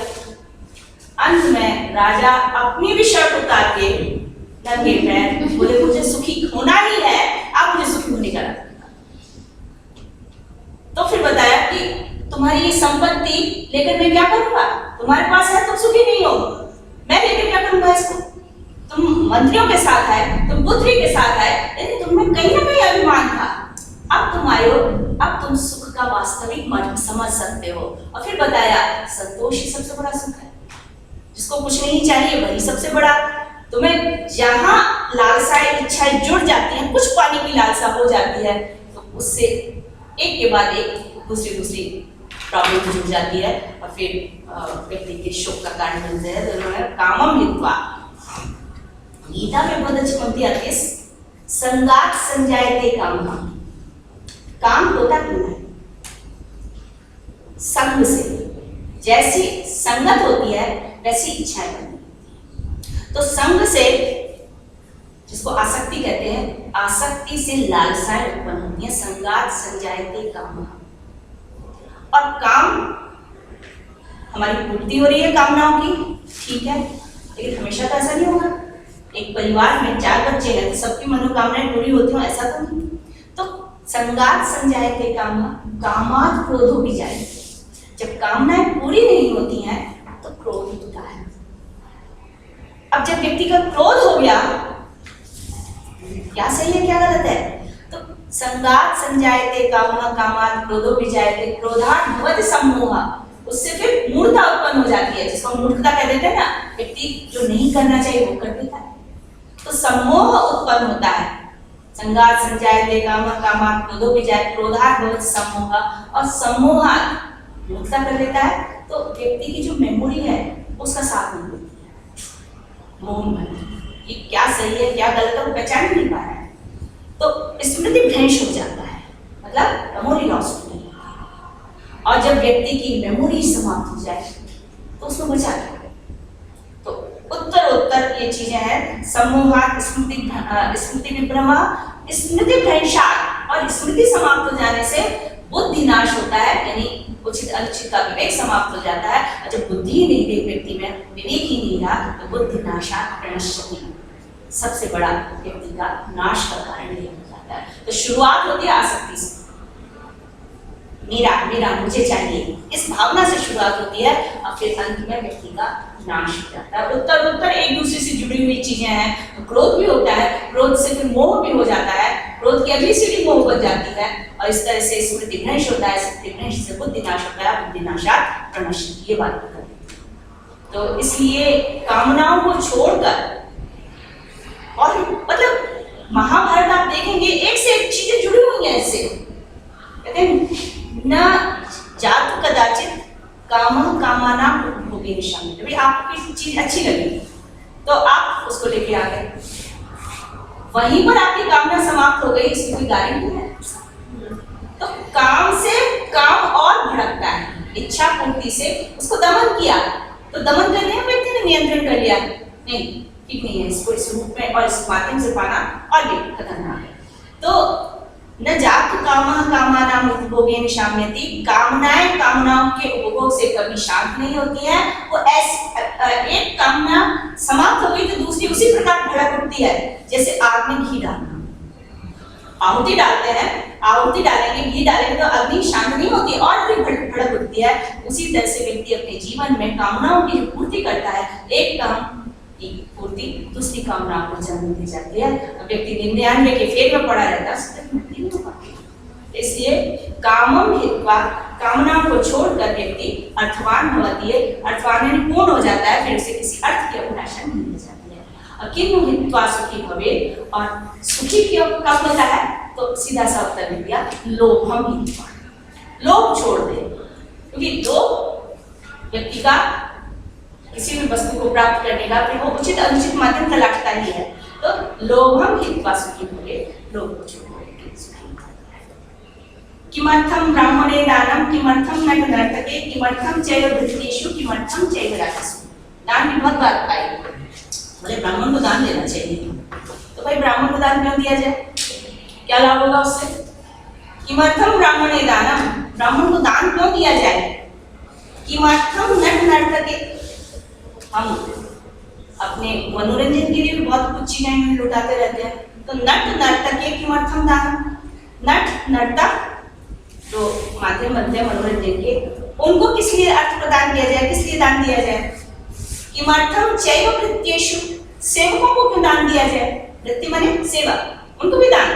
ऐसा नहीं कि केवल एक वर्ण विशेष को दान की बात की जा रही है। गीता में राजसिक, सात्विक, तामसिक 3 प्रकार के दानों की बात की गई है, और सत्पात्र को दान देना सबसे बड़ा दान है। सत्पात्र पात्र नहीं है, तो किमर्थम चैव वृत्तेषु, वृत्तियों को दान क्यों किया जाए? और किमर्थम चैव राजसु, और राजा को दान दिया जाए। राजा को भी दान देते हैं ना, दान माने देना कुछ, नहीं तो राजा खुद ले लेगा, छीन लेगा। किमर्थम ब्राह्मणे दानम, किमर्थम नट नर्तके, किमर्थम चैव वृत्तेषु, किमर्थम चैव राजसु। तो ब्राह्मण को दान क्यों दिया जाए? कहते धर्मार्थम, धर्म के लिए, क्योंकि ब्राह्मण से तात्पर्य केवल जाति ब्राह्मण नहीं है, जो वर्ण के विशेष कार्य निर्धारित किए गए हैं, अध्ययन, अध्यापन, यजन, याजन, ये जो धर्म विशेष है ये ब्राह्मण करता था, और ब्राह्मण इसके बदले में वो कुछ लेता नहीं था। तो स्वाभाविक है कि उसकी आजीविका, उसका जो योगक्षेम है वो कैसे चलता था? दान से चलता था। व्यक्ति ने यजन याजन कराया, उसको प्रतिदान में। तो धर्म निरंतर बढ़ता रहे, ज्ञानार्जन निरंतर होता रहे, ज्ञानार्जन कभी रुके नहीं, तो इसलिए ज्ञानार्जन के रूप में, धर्म की वृद्धि के रूप में ब्राह्मण को दान देने की बात। नट नर्तक को क्यों देना चाहिए भाई? एंटरटेनमेंट, क्योंकि स्वाभाविक है कि यदि मनोरंजन नहीं है तो मनोरंजन के रूप में व्यक्ति अपना मन का रंजन, अपने मन को खुश करना चाहता ही है, तो वो जो मनोरंजन के प्रकार है, नट नाटक इत्यादि, उनके लिए भी व्यक्ति अपना धन देता है। सेवकों को क्यों दिया जाए? भरण पोषण तो उसी के आधार पर चल रहा है। इतनी बड़ी बड़ी फैक्ट्रीज होती हैं, उनमें इतने सारे कर्मचारी होते हैं, हड़ताल पर चले जाते हैं, फैक्ट्री ठप पड़ जाती है, तो इसलिए जो अधीनस्थ कर्म करने वाले कर्मचारी हैं, उनके लिए भी व्यक्ति को कुछ न कुछ उनको प्रतिदान देने की आवश्यकता है। जिससे कुछ लिया जा रहा है उसके लिए प्रतिदान देना ही देना है। ये दान से मतलब प्रतिबदले में कुछ देना। तो ये है किमर्थम चैव वृत्तेषु, किमर्थम चैव राजसु। और राजा को क्यों दिया जाए? डर के कारण, भय के कारण, टैक्स के रूप में, नहीं तो दंड मिलेगा। तो इसीलिए उत्तर में भी यही बात की है, धर्मार्थम ब्राह्मणे दानम, धर्म के लिए ब्राह्मण को दान दिया जाए। यशोर्थम, यश के लिए नट और नर्तक को दिया जाए। वृत्तेषु संग्रहार्थम, संग्रह मतलब हित के लिए, क्योंकि वो आपके हित के लिए काम कर रहा है तो वो हित के काम में लगा रहे, क्योंकि यदि असंतोष हो जाएगा भृत्य में तो स्वामी का नुकसान ज्यादा है। इसलिए संग्रहार्थम, संग्रह से तात्पर्य यहाँ पर भरण पोषण रूप संग्रह का काम, लोग हित में सदैव संलग्न रहे वो वाला काम। अभयार्थम चैव राजसु, और भयवश यानी टैक्स इत्यादि के रूप में राजा जो है वो संपत्ति का हरण न कर ले व्यक्ति। अब स्वाभाविक है कि व्यक्ति जैसा उसके पास सामग्री है, धन है, उस पर राजा का नियंत्रण तो होता ही है नहीं तो उसका इंफ्रास्ट्रक्चर भी तो कुछ हाँ, रहेगा ना। स्वाभाविक है। तो इसलिए क्यों राजा अपने आप तो कहीं बनाए नहीं लेगा, तो स्वाभाविक है भयार्थम चैव राजसु, भयवश राजा के लिए दान देना पड़ता है। तो मेरे ख्याल में हम और भी हैं कुछ छोड़ देते हैं। जब 92 श्लोक है हमारे पास, अभी विदुर नीति भी हमें देखनी है, और विदुर नीति में 8 अध्याय हैं, तो 8 अध्याय और लगभग 300 से ऊपर श्लोक हैं इसमें, 300 के करीब। तो अभी आप एक क्लास और एक क्लास में एक से क्या सेकंड उसमें तो विदुर नीति को भी नेक्स्ट क्लास में। हाँ, तो ही बताए थे, एक यक्ष प्रश्न था और दूसरा ये था। दोनों महाभारत के अंश हैं। यक्ष प्रश्न भी वन पर्व से होता है, ये उपयोग पर्व से होता है। और जिस तरह से कुछ यक्ष प्रश्न में हमने देखा कि कुछ हमारे दैनिक जीवन से जुड़े हुए लोक व्यवहार हैं, लोक व्यवहार से संबंधित कुछ वैल्यूज थे, कुछ हमेशा जो सदैव रहने वाले हैं ऐसे तत्वों की चर्चा की, आचरण से संबंधित था, किस तरह से हम अपने कार्यों को उचित रूप से संपादित कर सकें, इस तरह के कुछ विचार थे। लगभग विदुर नीति में भी इसी प्रकार के विचार हैं। इसको हम राजनीतिक दृष्टि से देखते हैं, इसमें राजनीति की चर्चा है, तो विशेष एथिकल पॉलिटिक्स की जो बात करते हैं, तो कैसी नीति सम्मत राजनीति होनी चाहिए। कहते हैं ना युद्ध में और प्रेम में सब जायज होता है, कुछ भी कर लो, यानी यदि शत्रु को आक्रमण करना है, यानी राजधर्म की भी कुछ नीति है। राजा भी अपने कुछ नीतियों से बंधा हुआ है, वो निरंकुश नहीं हो सकता। तो वो जो वैल्यूज हैं, विचार हैं, वो विदुर नीति का मुख्य भाग बने हैं, और उसमें भी आपकी रोजमर्रा की जो समस्याएं हैं, जो व्यक्ति के गुण होने चाहिए, किसी भी कार्य को कर्मठता के साथ कैसे अंजाम दिया जा सके, इन सब की चर्चा विदुर नीति में है।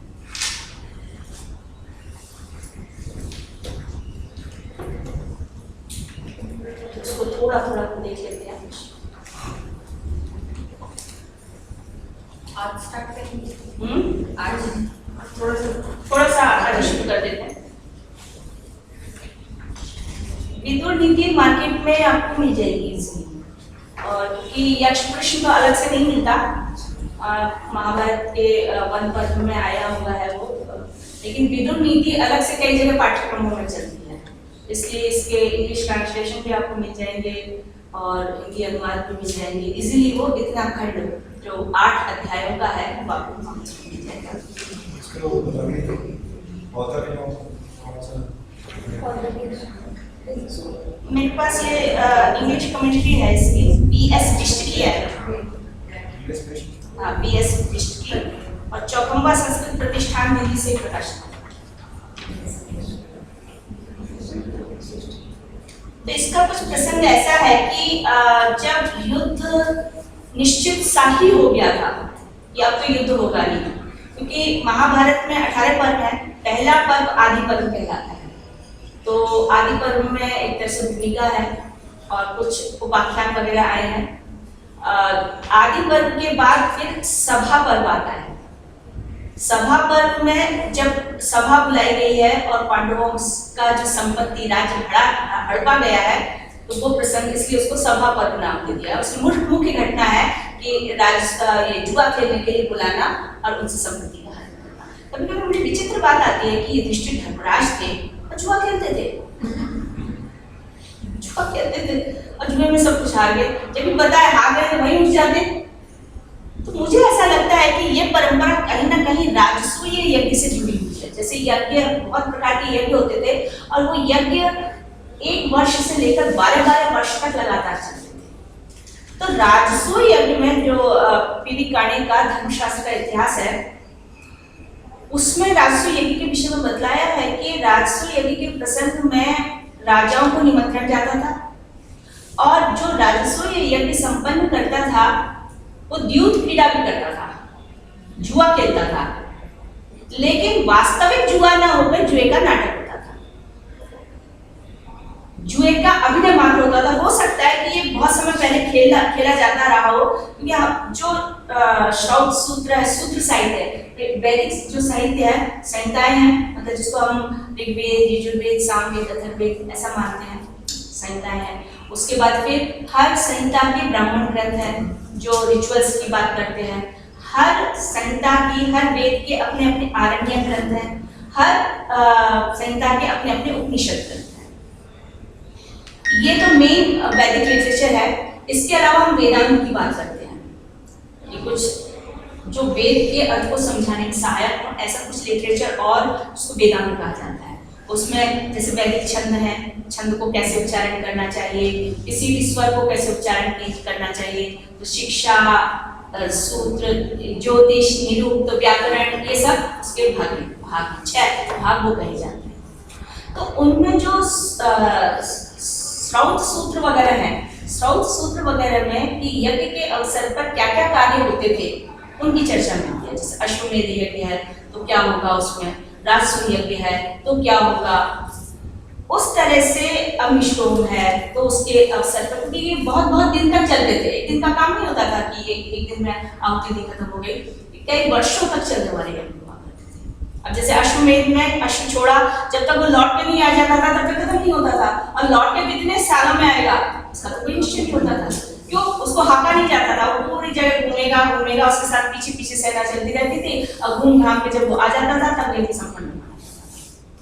और यदि घूमते घूमते किसी ने उसको पकड़ लिया तो मृत्यु होना पड़ता था, क्योंकि पकड़ा, गले में उसकी पट्टी होती थी कि भाई आपको अमुक राजा ने राजसूय यज्ञ का ये अश्वमेध यज्ञ का घोड़ा छोड़ा है, और इसकी जहां से गुजर रहा है इसका मतलब यह है कि यहाँ उस राजा का जो है वो आदेश चलेगा, मतलब घोड़ा घूम रहा है और उसकी सत्ता स्थापित होती चली जा रही है। क्यों?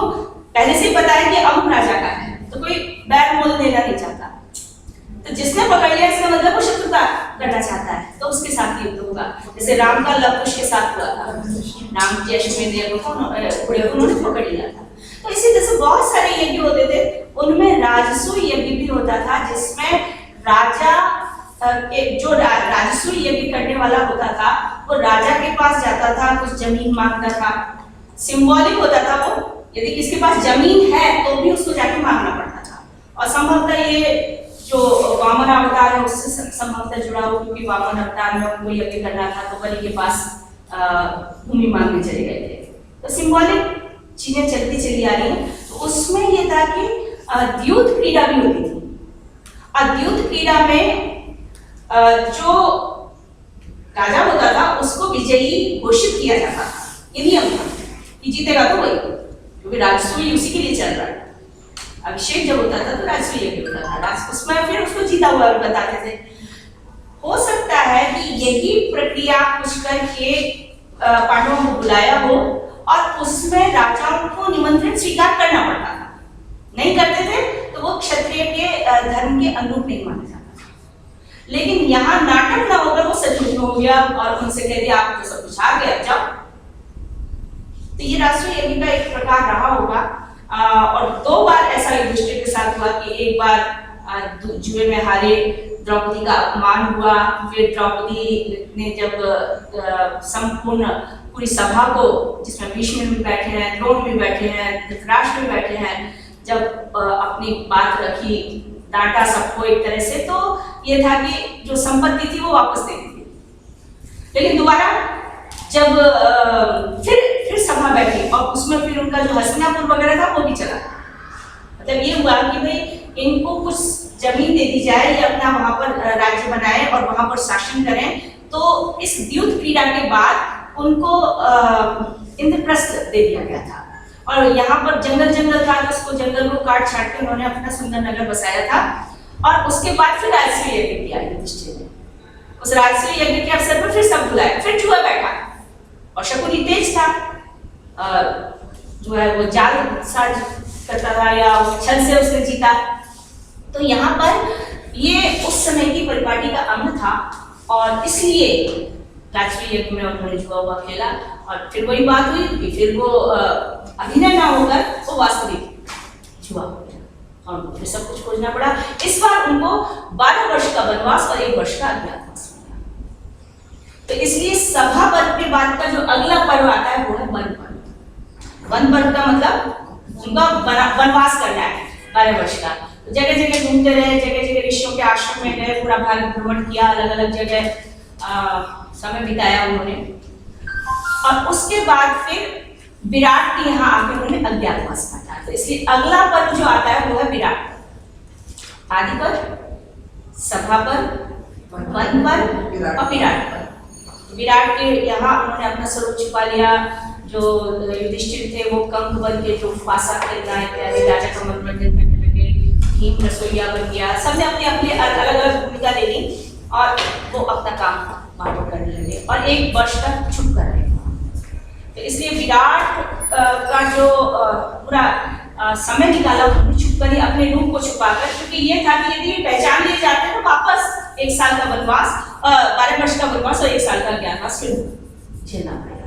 इसलिए छुप कर रह रहे थे। लेकिन तभी कुछ ऐसी घटना होती है कि दुर्योधन के दूत खोज रहे हैं कि पांडव कहाँ है, पांडवों का अता पता नहीं चलता।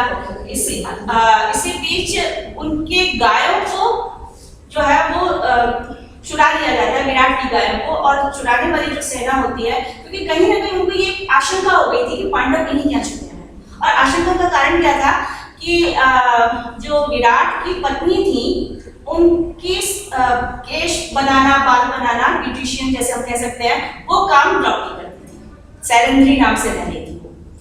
तो जो राजा की पत्नी का भाई था उसने द्रौपदी की कुछ मानहानि की, उसका कुछ अपमान किया। भीम को गुस्सा आया और उसने उसका वध कर दिया। कीचक वध कहा जाता है। उस कीचक का उन्होंने वध करना था। और कीचक बहुत पराक्रमी था। तो जब कीचक का वध हुआ, सबको पता चला कि कीचक का वध हो गया, तो ये हुआ कि सामान्य व्यक्ति कीचक का वध नहीं कर सकते हैं। तो कहीं ऐसा तो नहीं है कि पांडव इनके यहाँ छुपके रह रहे हैं। तो इसलिए उन्होंने कहा कि क्या किया जाए, विराट से कैसे शत्रुता मोल ली जाए। तो उन्होंने उनका गोधन हरण किया, गाय हरण की। तो अब कौन उसको बचाए, कैसे बचाए, सब तो अपने छुप कर रह रहे हैं। अब विराट उस समय अपनी नगरी में नहीं थे। विराट का बेटा था उत्तर। अब उत्तर बालक था। बालक से तात्पर्य 18-19 साल का युवक मात्र था और उसमें अभी युद्ध का कौशल नहीं था। लेकिन चूंकि राजा है नहीं, राजकुमार है, युवराज है, तो सब उसको देखना है। तो इधर अर्जुन जो ब्रह्मला बने थे, नपुंसक बन के या रह रहे थे, तो उन्होंने उससे कहा कि चलो मैं तुम्हारा, तुम चलो युद्ध के लिए चलो, मैं तुम्हारा साथ बन जाऊंगा, पूरा चलाऊंगा, रथ चलाऊंगा। तो बड़ा हिम्मत करके उत्तर को बैठाया और युद्ध करने चले। और फिर जाकर उन्होंने कहा कि कोई बात नहीं, यहाँ पर हमारी, उन्होंने अपने जो हथियार थे छुपा दिए थे, आयुध सारे छुपा दिए थे। तो वहां गए, आयुध उतारे और अर्जुन लड़े। अर्जुन मतलब घन्नला के रूप में जो अर्जुन है। और अर्जुन ने कुछ ऐसा बाण चलाया कि पूरी सेना मूर्छित हो गई। और उसके बाद उनके कुछ कपड़े उतारे। और क्योंकि चलते चलते जो उत्तरा थी, उत्तर की बहन थी, उसने कहा था कि हस्तिनापुर वालों के पास कपड़े बहुत सुंदर होते हैं, तो उनके कपड़े ले आना इस तरह। तो सबके थोड़े थोड़े कपड़े उतार लिए और ले चले और गाय को वापस ले चले। तो जब जा रहे हैं, तो जब चेतना आई कौरव सेना में, तो उन्होंने कहा कि ये तो अर्जुन है, यानी अब तुम्हारा भेद खुल गया, अब तुम वापस 12 साल के लिए बन जाओ और 1 साल का अज्ञातवास। लेकिन वो वह दिन था जिस दिन अज्ञातवास की अवधि पूरी समाप्त हुई। तो अब ये था कि न्याय से तो अवधि समाप्त हुई है, तब अर्जुन प्रकट हुआ है। लेकिन उन्होंने कहा कि अभी नहीं हुआ है, तुम्हें वापस जाना पड़ेगा। तो ये था कि अब तो युद्ध होना ही होना है, क्योंकि पांडव भी अब इसके लिए तैयार नहीं थे कि ठीक है हम 12 वर्ष के लिए वनवास जाएंगे फिर से और 1 साल अज्ञातवास करेंगे। तो यहाँ पर पहले कृष्ण ने जो है, कृष्ण शांति दूत बन के गए हैं, समझाया है कि युद्ध मत करो। और फिर दूसरी तरफ से जो धृतराष्ट्र है, धृतराष्ट्र ने संजय को युधिष्ठिर के पास भेजा कि तुम युद्ध मत। तो कृष्ण ने ही समाचार भिजवाया कि हम आपका पूरा सम्मान करते हैं, लेकिन हम युद्ध के लिए भी पूरी तरह से तैयार हैं। अब ये चॉइस आपकी है कि आप क्या चाहते हैं।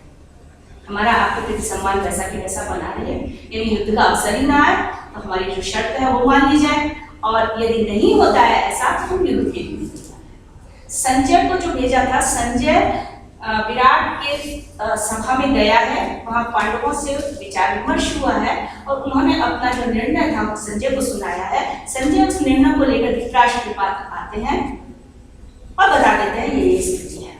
दूसरे दिन सभा बैठी है, सभा में संजय को सारी बातें रखनी है, लेकिन रात में चूंकि एक दिन पहले वो सारी सूचना धृतराष्ट्र को देता है, धृतराष्ट्र को नींद नहीं आती है, बड़ा परेशान हो जाता है कि संजय जो है वो क्या जो अपनी बात रखेगा उसकी क्या प्रतिक्रिया होगी।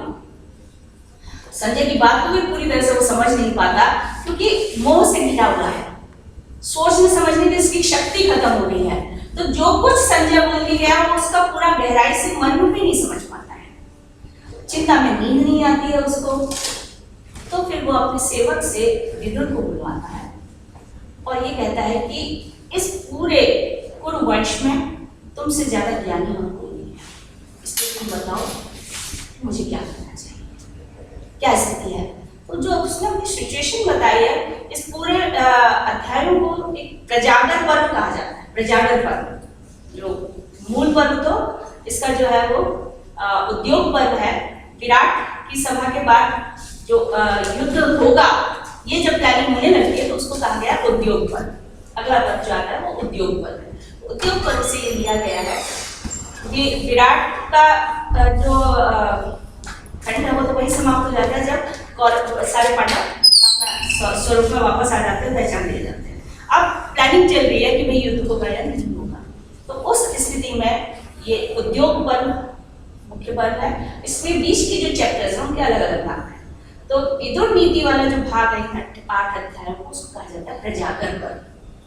प्रजागर का मतलब होता है स्लीपलेसनेस, मतलब नींद उड़ जाना, जगता ही रहना। व्यक्ति को नींद ही नहीं आ रही है, चिंता में नींद नहीं आ रही है, लोभ में नींद नहीं आ रही है, समझ में नहीं आ रहा है क्या किया जाए, इसलिए नींद नहीं आ रही है।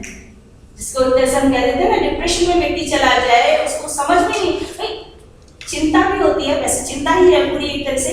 चिंता में कारण पता होता है, लेकिन जिस चीज को डिप्रेशन कहा जाता है ना उसमें एग्जैक्ट कारण पता नहीं होता कि व्यक्ति क्यों चिंतित है, क्यों परेशान है। ये दोनों मूलभूत अंतर हो जाता है। चिंता को हमें पता है कि कल क्या होगा, तो कल की सोचकर पूरी प्लानिंग नहीं कर पाने के कारण व्यक्ति चिंतित हो जाता है। लेकिन ये जो प्रजागर की स्थिति आती है वो एक तरह का डिप्रेशन है पूरी तरह से, और मोह के कारण, लोभ के कारण, लालच के कारण उसकी बुद्धि काम करना बंद कर दिया धृतराष्ट्र की। उसे समझ में नहीं आ रहा है कि मैं क्या करूं। तब वो विदुर को बुलाता है और विदुर से कहता है कि मुझे वस्तुस्थिति बताओ कि मुझे करना क्या चाहिए। तो विदुर उसको राजधर्म का उपदेश करता है। इसमें नीति की बहुत सारी बातें आई हैं जो हमारी डे टू डे लाइफ से जुड़ी हुई हैं। कहीं ना कहीं ये किसी न किसी रूप से जुड़ ही जाता है। जरूरी नहीं कि जहां जहां राजा है राजा को हटा के आप अपने को रख लीजिए, वो हमारे लिए भी उपयोगी है। बारिश हो रही है,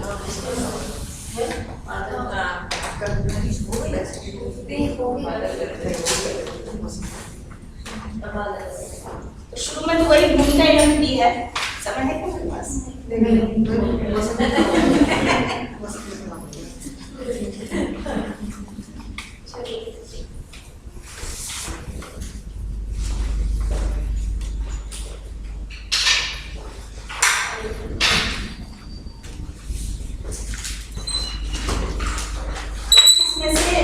श्लोक छाट के लिए बहुत अच्छे हैं, क्योंकि कंटिन्यूस चलते हैं तो लालच तो आता है कि ये